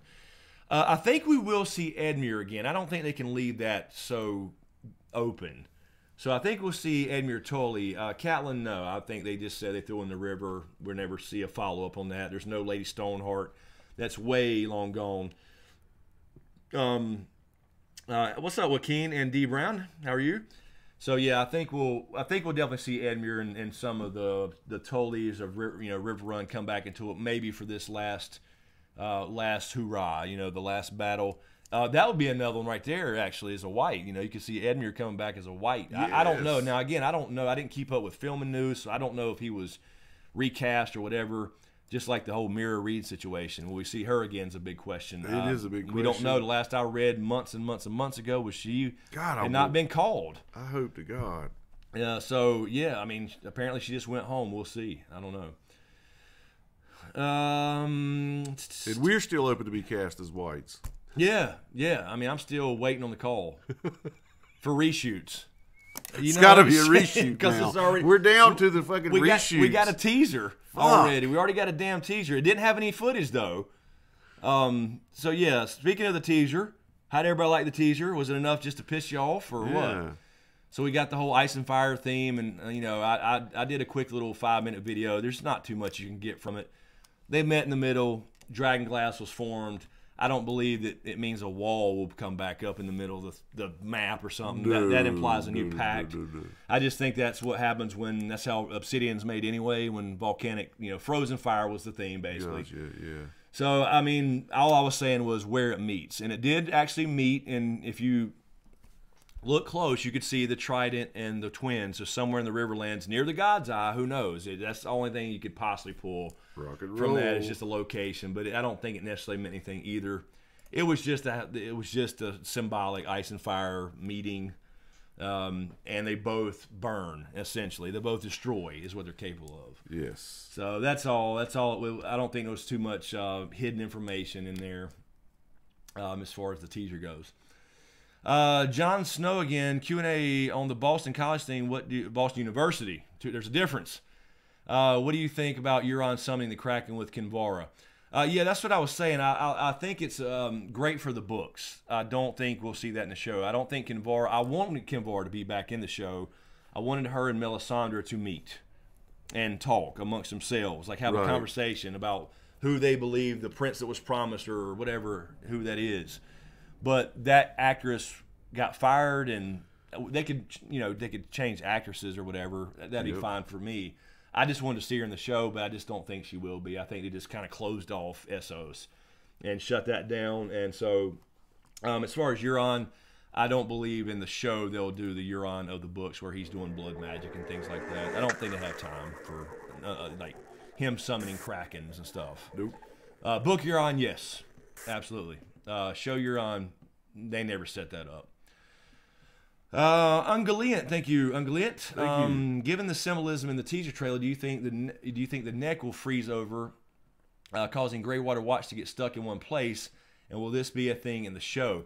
That's a good point, actually. Good point. When he gets close and that far south, it's going to freeze, and the neck will be frozen, and Greywater Watch won't float around anymore the way it supposedly does. And so, I mean, I don't think in the show we'll see that. Yeah. We haven't even seen much about it, about the neck in general, other than Moat Caitlin. So that is a possibility. I don't know. We'll see if they bring in the Howland Reed stuff and where he's actually at, whether it's the God's Eye, Isle of Faces. Is he actually at home? I don't know. I hope we see him. I hope we get something close to the end as far as the payoff with him. But I don't know. I'm starting to think it's just more and more of a book thing, and they're just going to leave it out. Yeah. I don't know, because you don't absolutely need it, I guess. Good night, Diane. Unless there is a big twist on the. Good night, Natalie. Good night. Have a good one. Thanks for stopping by. All right, let's see. Sandra Edelston, Q&A. Do you think after sustaining terrible losses in the north, Dany will fly south to Dorne and work her way back up with a Dornish army like in the teaser? There will be no losses. This ends in Winterfell. Jesus. Yes. There's only 3 episodes.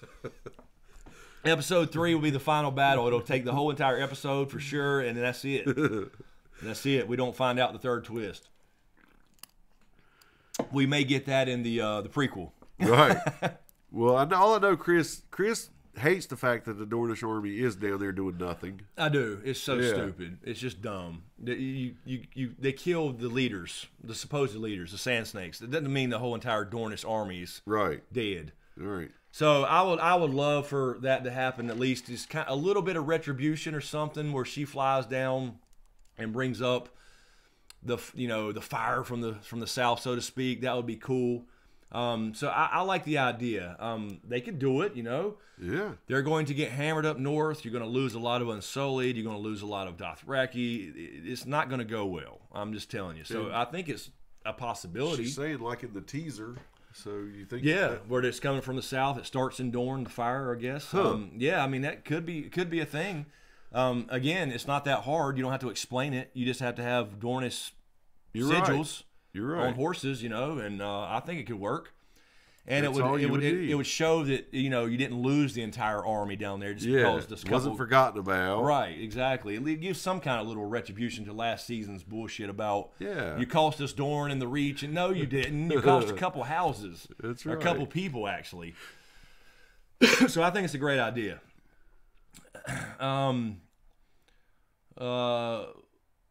Sarah Rathen, pro sanctuary supporter. What are we talking about here? Politics? I have no idea. Fracture Q&A, is it just me, or did the high tower explode into flame before the wave of fire reached it? Was that glory shot of the Citadel Library just to make us feel more when it burns? I don't even remember seeing the high tower explode. I have to watch it again and frame it. I didn't go into over-analyzing it and freeze-framing it and all that stuff. I don't think there was much to it. I don't know. Hopefully we'll see the Citadel and get the Maester's perspective at least. But I don't know about it being destroyed or whatever. So we'll see how far they go with that. I just got a feeling that they kind of got Sam out of there too quick last year, and the Citadels, I don't know. Hopefully they'll follow through at least with the Maesters realizing they're not bullshitting, is what I'm saying. When Sam's told him he knows they're real, he's seen them, he's killed one, and they were all like, sure, right, okay. I know, man. Come on. So I hope they at least follow through with something at the Citadel. Let's see. Let's see. Thank you, Maddock, for the dono. Appreciate it. The super chat. I'm sorry about your loss, but happy about my win. Dog pound, baby. Oh, if you're a Cleveland Browns fan, you have to be happy this year. You do, man. They actually got it together. Y'all got a great quarterback. I mean, y'all got it going on as far as they're building hope there. That's right. Something we don't have here. Not anymore. No, we had hope about 8 years ago. It's crazy. That was the end of it.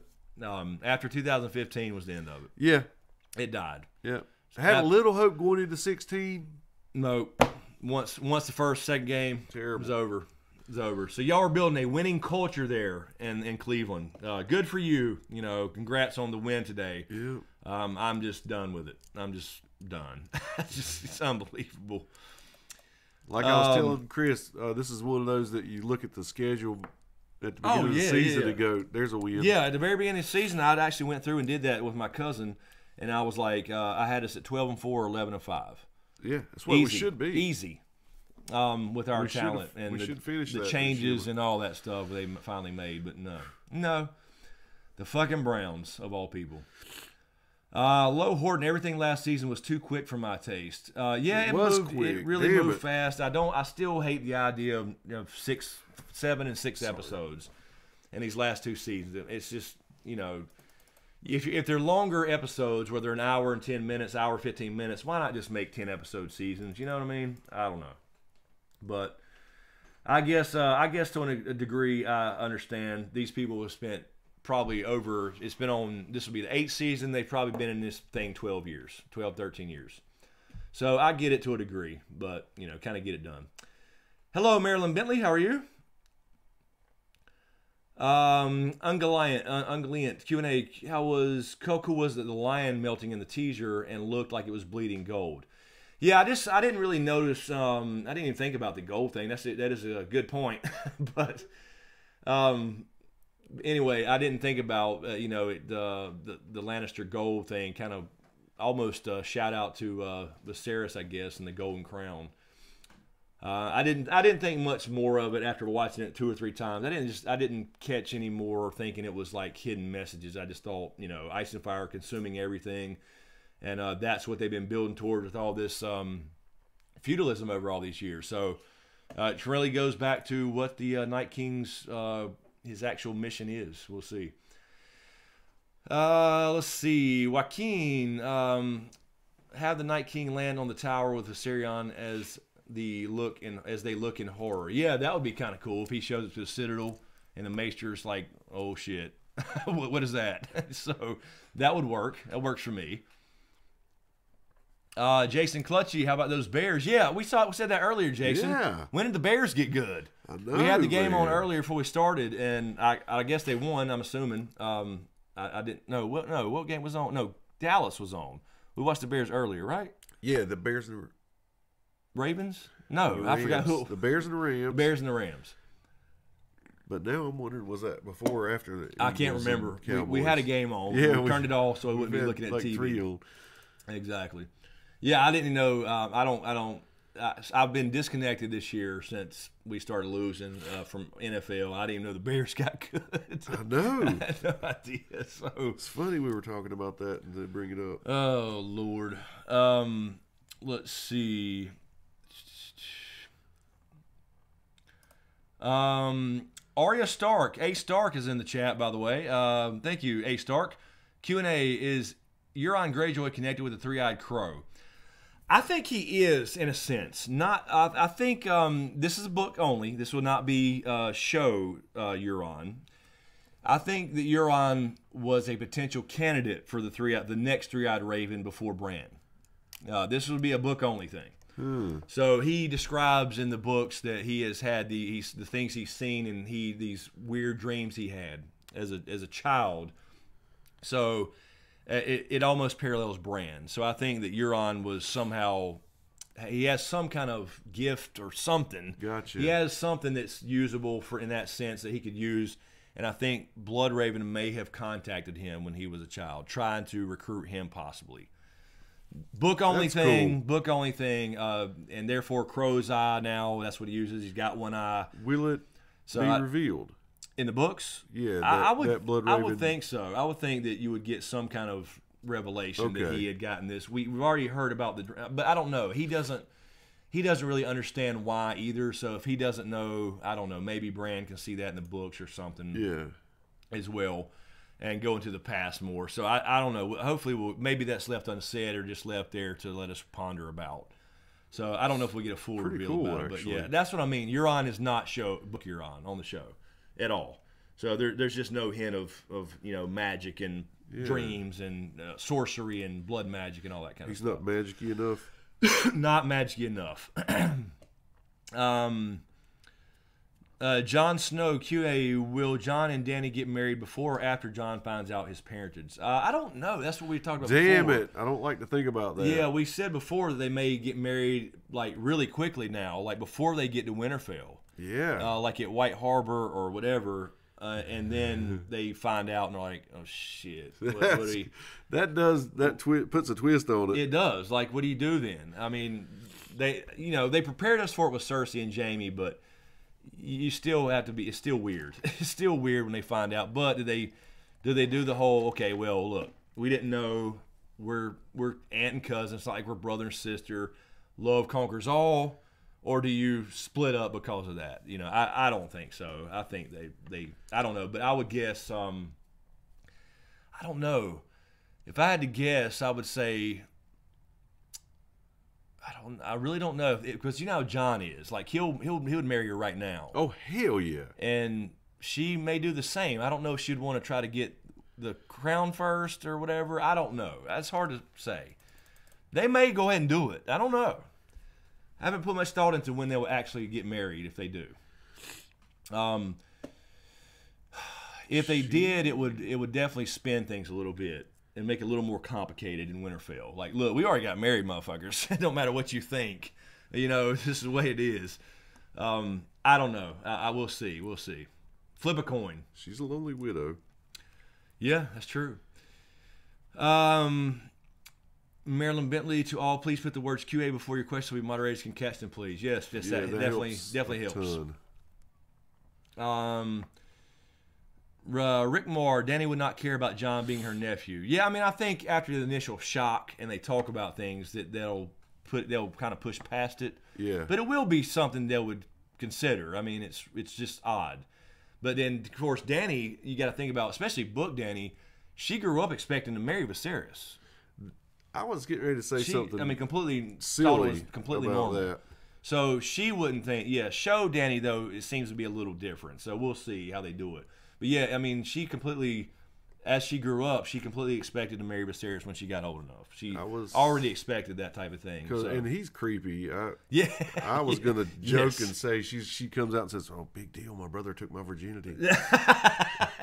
Yeah, well, she expects that in the books, or she did when she was younger. Let's see. Johnny Morowski, I believe. Did Bran die in the cave, aka the three-eyed raven took over his body? I don't think actually. Like, I don't think a physical death. Like, you know, we heard from Mirror say last year, Bran, you know, you died in that cave. Yes, metaphorically he did. Yeah. You know, it's not Bran Stark anymore. But no, I don't think he's. If you're asking physically dead where he's being warged or something like that, no. It's still Bran, but he's just not really Bran anymore. He's got so much going on in his head. Yes. Alrighty. You want to end this segment on this or start the next segment? I was going to say, let's come back and open that because Tyrion's still, I know she's up late because she's on the West Coast. So let's do that. I did see, hold on one second. I saw... D Brown, I didn't even see you in the chat. No. Or yes, I did because I said hello earlier. Yeah, D. but because Doc said something about it, but I kept looking. So thank you, D Brown, for the dono for you guys. Thank you so much, D Brown. Appreciate that. Thank you. Congrats today on clinching the South. Yep, you can officially get your gear. Yeah, my buddy went and got his shirt immediately and sent me a picture of him, his ugly face with his ugly shirt that said, "We rule the South, NFC South." Champ. So congrats, D Brown. So she's up in the hot tub. You know she's tickled. Drinking and probably got her t-shirt already too. Thank you so much, D Brown. Appreciate that. Who's shat? And did you already say that about Christopher Tegner? It's right above Carol. I mean, right above D right there. Oh no, I did not. I'm sorry. This microphone's in my way, guys. Let me just. That's what I'm here for, guys. Yes. Let me just raise that up and stop fucking ducking. Can I do that? Let me just put it over there. You'll still be able to hear me. Fucking ducking.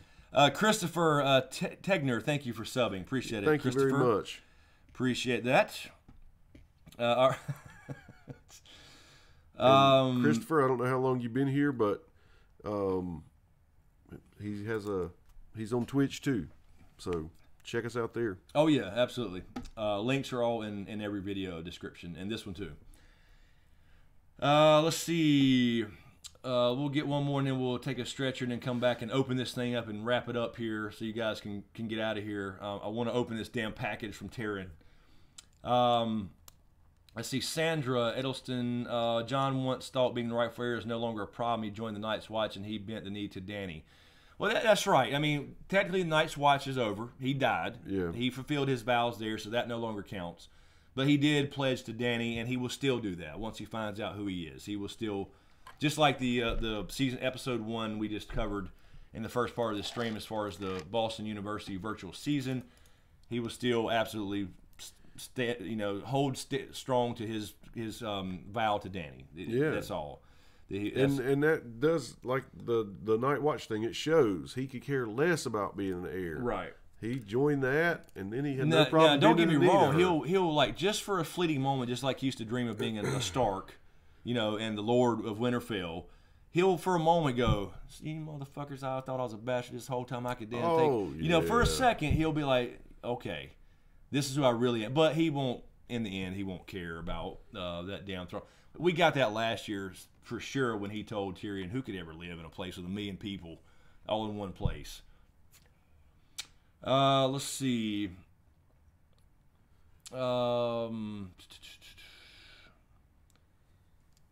Sandra again. Did anyone else notice that forlorn look gave Tyrion that Tyrion gave to Dany when they were talking about love at the end of season 6? Are you talking about season 6? So that was when she gave him Hand of the Queen, I guess is what you're talking about. That's what I'm thinking. But remember this, Sandra, in season 7, she had the conversation. This is why I don't buy the whole Tyrion loves Dany thing that people think. because he had the conversation about how Jon looks at her and he's in love with her already. He knows that, and he didn't seem jealous at all. No, he seemed encouraging. He seemed encouraged by it. So yeah, because he was talking, that's what brought up the whole line of succession talk. Yeah. So yeah, remember the season 7 scene. Marilyn, SmokeScreen, you missed a question I posted from the chat. I did on where did I miss it from? On here? Nope. Let me refresh that. Hold on, Marilyn. I'm looking. I'm seeing where you. Oh, damn! That never refreshed. Okay, Wow. So we got a couple more Patreon things, but that's not where she posted it. Oh, sorry, K-Dubs. You were responding to Mizuma there. Well, then respond to him in his little thread, damn it. Don't put it in a separate thing. Let's see. Laura Kev, I'll grab those and Ricky just in a minute. Let me find, I didn't see. Where did Marilyn post this? Let me look for John's question maybe, but I don't see it. Wait a minute, here it is. Q&A from the chat. I'm not sure who it was. Was it John's, I believe? If so, thank you, John. Was Sansa's marriage to legit since she was married to Tyrion? Do you think she'll ask him for an annulment? It was not legit because they did not consummate it. Right. So yeah, a real thing. That was a real thing in that time, in real life. Mm-hmm. So it was not consummated. So it's not legitimate. No longer. They are not married. And then of course she got married to Ramsay, and technically that was technically. Yeah. All right. So yeah, give us a couple of minutes, and I'll come back and grab. There's a couple more here on Patreon as well. So that never refreshed for some reason. So and Knights Deuce, I see you there too. Thank you for the super chat, Jack Vesper. Thank you. I don't see a question there though, so I don't know if you meant to have one. If you did, please get it to a moderator or type it. But appreciate it, Jack Vesper. Appreciate that. There it goes. There it goes. It came in before the alert. All right. So yes, give us a couple minutes, and let me make sure this is over here again, so I can click see what I'm doing here. Okay, there we go. All right, yeah, so when we come back, we'll finish up answering these questions. I want to open this damn thing from Tyrion and see what's in here. Give us a couple minutes, and we'll be right back.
perhaps I can give you justice in the name of our king.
All right. Okay, we're back. And we're spinning again on there. God damn it. I think we're good. It's just on our monitor. All right, let's see here. I'm going to open this package here in a second. Let me see. Lord fucking Kev. Wait, what? You're going to have to up my fucking pay then, buddy boy. If you're going to do me like that, at least kiss me first. Damn. What? What? Oh, no.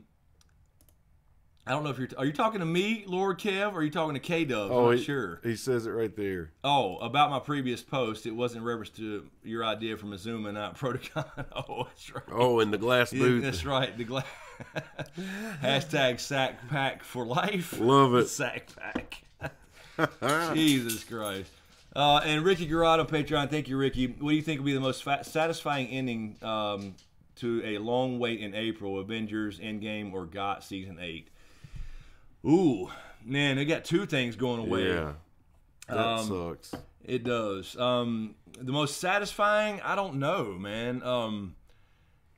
I mean, depends on what perspective, I guess. If we're talking about, because Avengers can undo a lot of stuff, you know, from the, you know, you know what I mean? Because we got time travel and time stones and soul stones and shit.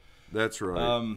You know, and I said that right after that too. But I was like, why did Thanos not just double the resources or something instead of killing half the people? Anyway, we can get people back. We know we're getting people back. We got other movies coming. So in that sense, it just depends on how they do GOT though. Yeah, GOT's the best show ever, in my opinion. And if they do it right, it could be. But if they do it wrong, it could leave a bad taste. It really for could. That whole entire show. They really got to get this right, and I hope they do. It's tough, yeah. I don't want to see either go. Yep, it's going to be. Meg Paul, Chris, yes. What it's going to be a rough ass 2019. Oh, talking about April. A lot of stuff ending forever. I know, bittersweet. Ooh, look what Ungoliant says. Ungoliant, The Last Dragon is on Netflix. That's one of my favorite. I've used that as my little avatar online forever. The Harlem Shogun, you know, in this pose right here. Yes, love that freaking movie, man. One of my all-time favorites, in my top 5. Let's see. Let's grab a question. I want to open this. That's right. Mike Bushnell, what's up, man? I just saw that you were in the chat. Never saw your name earlier, man. Good to see you back, Mike. You still streaming? You still playing? I hadn't seen you in a while. Of course, we haven't been on YouTube. I was last week, but when James was out of town. But let's see. Hello, Christine.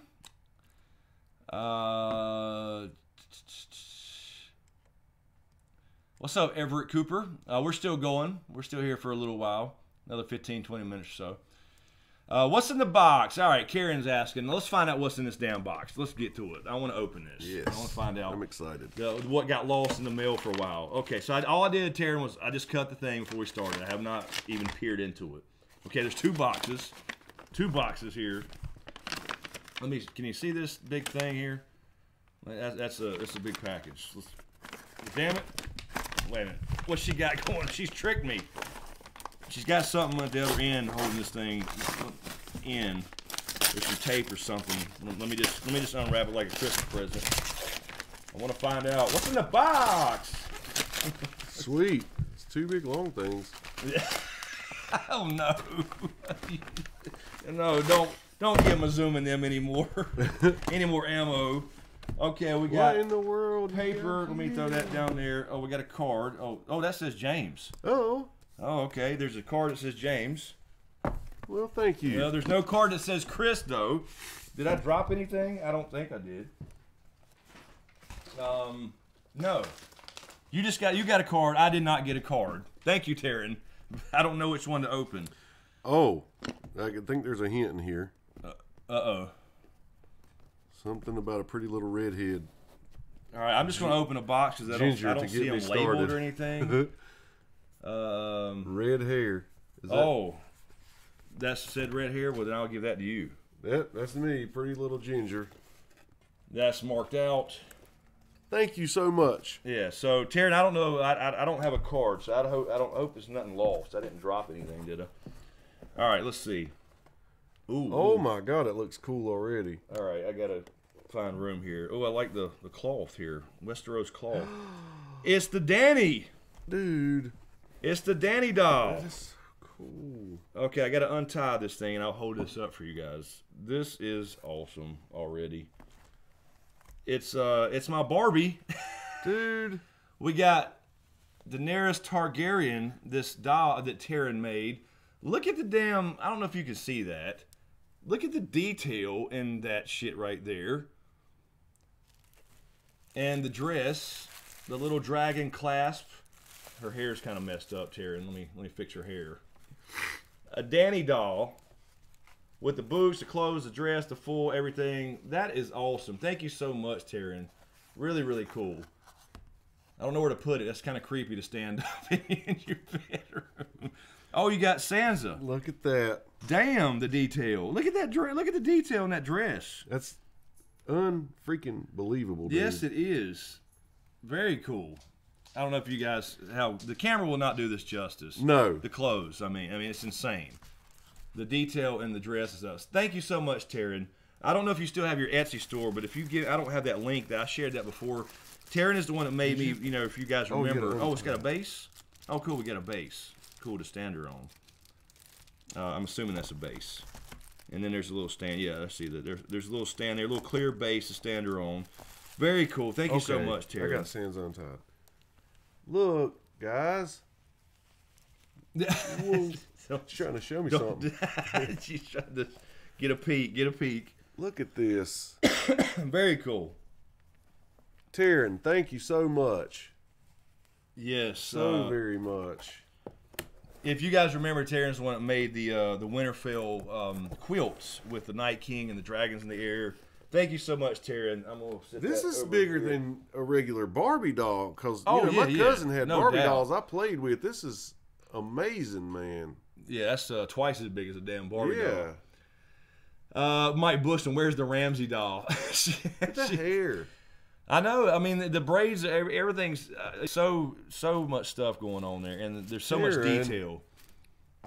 Thank you, Taryn. Thank you so much. If I had your Etsy store, I would post it. I don't have that link. If you send me a link on Patreon or something, I can.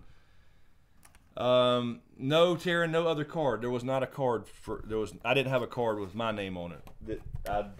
I can check again. But I did not see one. Not in the package. Nope. And I was checking to see if I had dropped it, and I don't see that I've dropped it. So. Maybe over there. I don't think so though. There was only the card to James. But thank you though so much. Regardless. Yes, they're right. That's Pimp C. They're action figures. That's right. They're not dolls. They're action figures. That's right. Absolutely.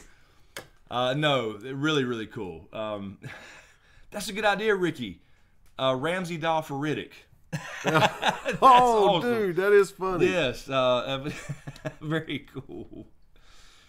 Oh, look. Yeah, I will, man, Paul. Awesome. I will take some close-up pictures and post to Instagram. I sure will. That will be cool. That'll do it because this camera does these no justice. There's so much detail in the clothes and stuff. Oh shit, action figures. Yes, Taryn, I see the stands and there's a clear stand and a little thing. I think you're talking about. I saw that. That's super cool, man. Very cool. Very cool. I can't imagine what that would cost. Ramsey's doll after the dogs ate him. I'd pay for that. Well, we used to do that with G.I. Joes. You know, we used to blow them up and shit and, and burn them and firecrackers and tanks and stuff. Anyway. All right. The Night Stooge, please tell me that doll is anatomically correct. I mean, I'm assuming. I didn't check. Night Stooge. I'll check later and let you know. Be an update next week. Yeah, right. Art M, we had this before a long time ago. Who would you marry, kill, or screw in Westeros? Yep. We did have marry, kill, screw. And you got to give us three choices, though. You got to give us the three names. I think we had Cersei, Dany, and who was it before? Did they throw Cat in there to mess with you? Probably. I feel like they did. Yeah, maybe so. But yeah, you got to give us the names there, Art, and we'll answer it again. Give us three names. Why not? Yeah, Christopher, you need a reek doll and Vice and some fireworks. Yep, like the old days. Look at Mike Bushnell. You still think the dogs bit Ramsey was a camera trick like Glenn's dumpster death? Ramsey's fine. It might have been. That might be the third twist, man. It may be the third twist. Oh, Nan, says Doc Holliday. You talking about the dolls being anatomically correct? Oh shit. Oh, Taryn, you're saying no other card, or are you asking? I guess she's saying no other card. I think that's what she's saying. So James got a card and I didn't. Is what you're saying? Yeah. When you see what it is, you'll understand. Oh, okay. I got you. All right. So cool. Thank you, Taryn. I didn't mean that in any bad way, by the way. I was just saying. I didn't know if there was one still stuck in paper. Marilyn Bentley's got a question from Jon Snow. Thank you, Marilyn and John. If you were king of Westeros, who would be your first 4 Kings guards out of everyone in their prime? Oh, man. Arthur Dayne. Definitely Sir Barristan Selmy. Those two. In their prime. Probably... It'd be hard for me not to pick the Mountain. Yeah, that's true. That is true. I mean, regardless of, I mean, he's not as skilled as some of the other ones, but just his size and everything. I mean, that's probably almost a given. Yeah. So definitely Arthur Dayne. Let's see. I knew those would be your first 2. Yeah, it's Barristan Selmy. Yep. Maybe Aemon the Dragon Knight. I mean, I don't know. There's a lot. Man, there's so many in history. I don't know. The Mountain, just like you said, based off size, regardless of his actual skill. But I don't know. The way they send him out, he just pillages whole towns and stuff. Yeah, exactly. I don't know. That's a hard choice. Sir Duncan, that's a good choice too. He was actually the King's Guard with Aegon. Jamie Lannister. No, Jamie was. He became before he lost his hand. Pre-lock Jamie. I wouldn't turn my back on him, but I'd pick him. That's right. I mean, as far as fighting skill, not without anything else being involved. Right. Yeah. I mean, he's definitely a top picker, one of them. Gerald Hightower. I mean, there's so many in history. So many good ones. I mean, I don't know. Those are top of my list. Yeah. How about Red Viper? Ariel Hotah. Well, if I could choose him. Strong Bellis. Take a shit on it. The floor. Doc Colley says Sir James the Stubby. What the hell? It's all about perspective. Fire hydrants are considered stubby. That's right. That's right. You know what? We're going to have. I think we're going to have an octagon set up at Protocon. We need an octagon. Nate R. How about the half hand? Corin half hand. I mean, I don't know. In a sense of a traditional fighter, if you're talking about the King's Guard, where basically you're just sitting around in King's Landing, maybe when you travel around like some of the old Targaryen kings did, but I don't know. And he was good at speed and stealth and stamina. I don't know about straight up fighting compared to the other ones. So, what about Khal Drogo?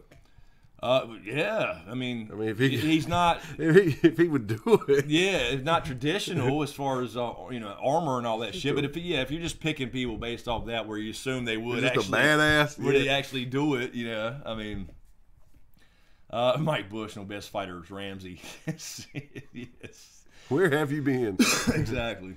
Fracture, seriously, I'd have Gregor in a frilly apron having a teddy bear tea party with orphans, and he'd be too scared to screw it up. Tea party with orphans. What the hell? What the hell? I said strong Bellis thing, Ungoliant. I did. I asked him if he remembered the story, so he could take a big shit on the floor every time they got in a fight. Yeah, Jackin. I mean, obviously any faceless man, whoever Jackin actually is, for that matter. Yeah, sure. Why not?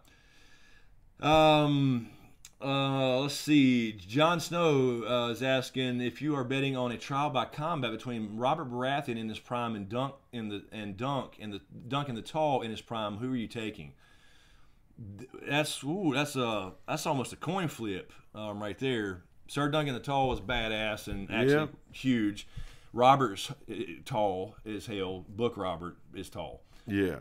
Not the and in his prime he's so strong, man. I might have to go with Robert on that one. He's so strong compared to Ned, how Ned describes him. Yeah, exactly. He could pick up a warhammer with one hand, and Ned could barely lift it.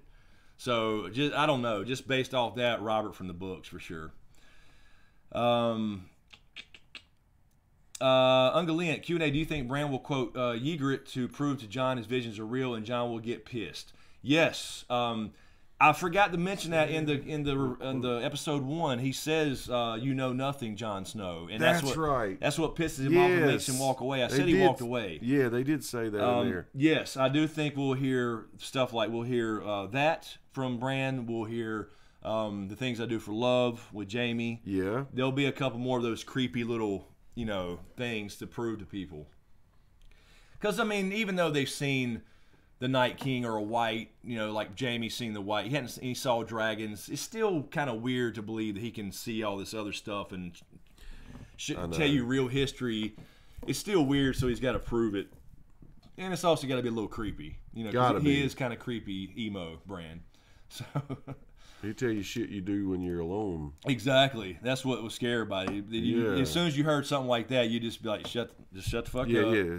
I believe you. I believe you, man. I believe you. I'm your friend. I won't be on your good side.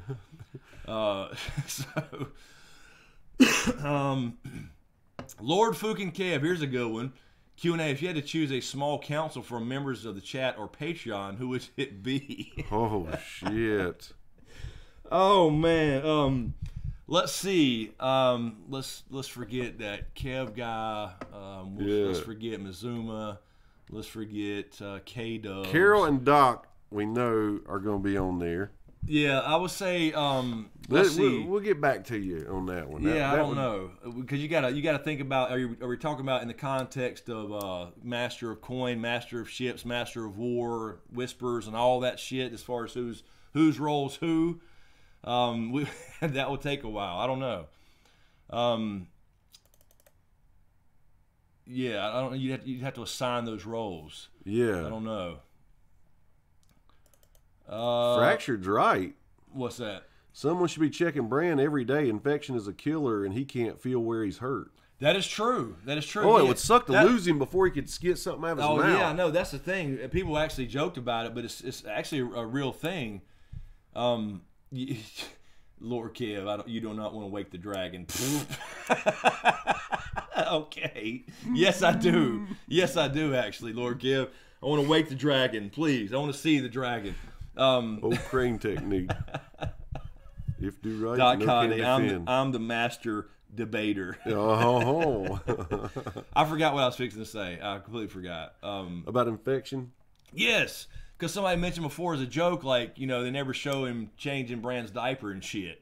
Which is true. I mean, they can't, obviously, not going to show that, but it's something that's got to happen. So, yeah, it's true. It sounds funny, but yeah. Where's Mira when you need her? Exactly. She went through hell and back. So I don't blame her for going home and not coming back. That's why Hodor committed suicide. He knew what was coming. That's right. Oh, shit. Right. Oh, sorry, Lord Kev. It's a Dargan. Yeah, you don't want to wake the Dargan. Don't want to wake the Dargan. Hashtag creepy brand shit. Let's see. Jon Snow, Q&A, could the dragon above King's Landing in Bran's vision just be when Dany flew Drogon into the Dragon Pit meeting, since it was daytime and no snow? It can't be the Night King, in my opinion. It's possible. It could just mean dragons back in Westeros, Dany coming to Westeros. Because we said that before. If you go by the vision being technically correct, it was sunny. And now it's not. We got snow in King's Landing. We shouldn't see any sun anymore, I don't think. Maybe a little bit in King's Landing in the beginning of the season, but it's snowing there and it should be cloudy and shit. So if you go by that, it would have to be just representing her coming to Westeros and dragons returning, I guess. Yeah. If it's an actual scene, I guess they just hadn't had planned out everything to it. Kind of like the flashback in the throne room. There was still a 7-pointed star.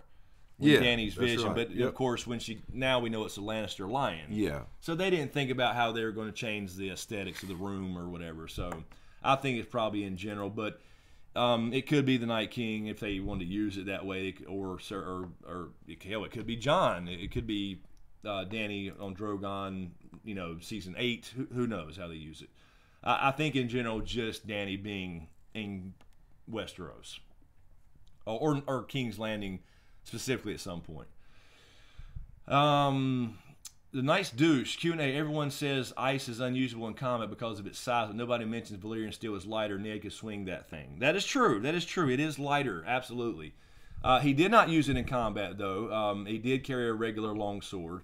He saved that for special occasions, but it was a special kind of hand-me-down from my father's sword. For special occasions? Yeah, that's a hell of a way to put it. Well, that's... Yeah. That is Depends true. on perspective there, too. That's true. You're the one leaning over the know log. What I mean, like, I would say more ceremonial things is what I'm trying to say. That is true. Really special. Hey, guess what? A Night's Watch dessert. We caught one. Yeah. We ain't done shit around here in 10 years. You get to blowing the cobwebs off of it. I guess. So yes, technically you're right. It is lighter, so it wouldn't be it wouldn't be in other words like the mountain sword would be a lot heavier than ice, and he uses a long sword with one hand. Anyway, Jack, I don't know. Again, with your super chat earlier, I don't know if you meant to have a question. I haven't seen one, so anyway, I just want to make sure in case if you're still here. Ned, that's a nice neck. Bring me ice. There's Brooklyn Wright. Who's Brooklyn Wright? What's up? Boys. Sorry, that's I'm my baby late. girl. Well, better late than never, honey. You are right. Yeah, we're done. We're done. We'll see y'all.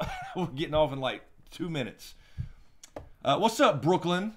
I was just asking about you yesterday or the day before, one of those two. Yep. I don't know what day We it lose is. track of time around here. No idea what day. I know it's night. Yeah. That's all I know. We go to sleep when it's daylight and wake up when it's dark. Something like that. Let's see. All right. Let's grab one or two more. We'll get out of here. It's past 1. Let me double check this thing here on Patreon. Just think if Ned would have believed that guy and he would have started organizing the deserter. Oh, yeah.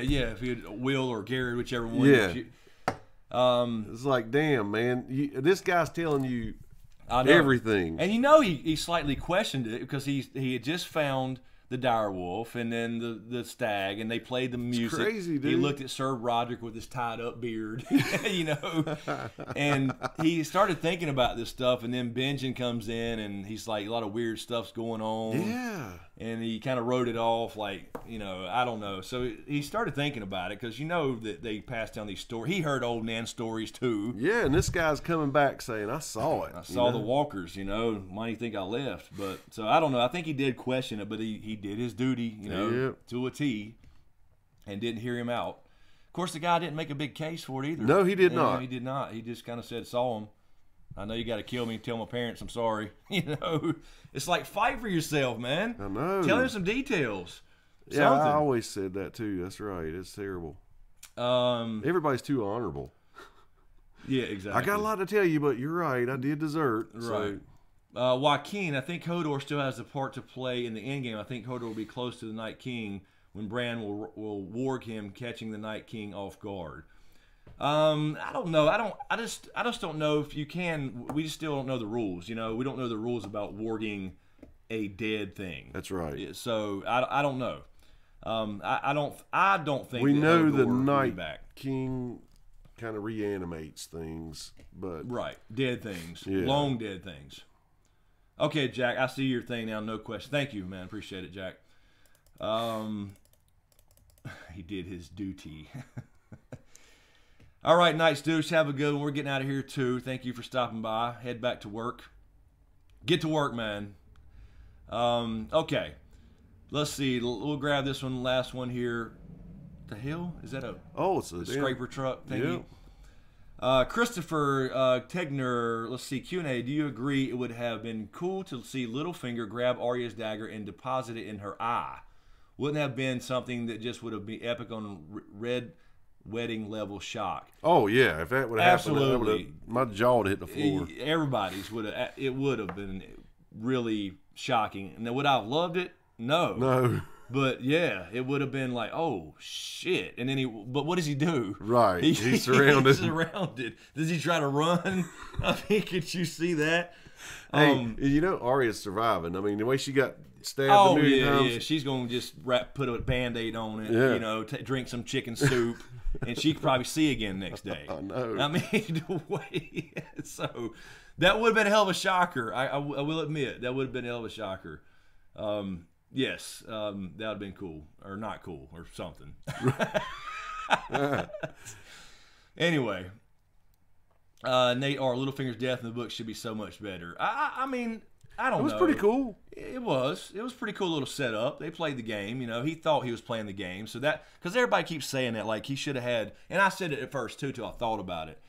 Like he should have, he can't go out like that. It's too, like he's too smart for that. But he was playing the game. He was playing a game, trying to get, and he thought he had that game won right then. Yes. He thought Arya was being put on trial, you know, basically. Or no, not even a trial.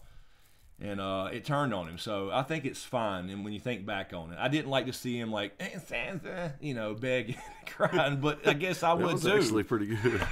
It wasn't bad. You know, I guess I would too in that situation. I don't know. But I don't know if the book can describe the coolness of seeing her get there and go back. Oh so yeah, fast. be standing back with in the sheath before he even damn falls. Yeah, I agree. We'll see. All right, and last one here, fractured. What if they realize it was Shireen's death that brought John's life, and someone else chooses to die and raise him again, or maybe Dany? I don't know if we'll get that discovery. I think we all know Shireen's death actually is what bought John's life. That's what I took from it. It definitely wasn't just melting some snow. And I don't know if you're saying Jon dies. I don't think Jon will die again. I don't think it makes any sense to bring him back just to kill him. Could be at the end game he has to die because of a wound or something, but I don't think he'll come back if he does. But again, I don't think he'll die. I'm not answering that, Mizumi. You're fired. All right, so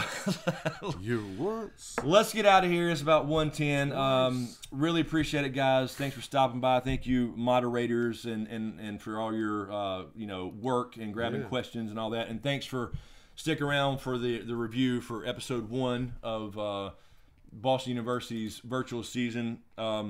Really enjoyed these, so I want to talk about them and do them in the beginning before everybody gets out. You want to open Tyrion's gift? What? Oh, shit. Here we go again. Damn it. We've been playing a stupid game with each other. I forgot about the game. It's been too long.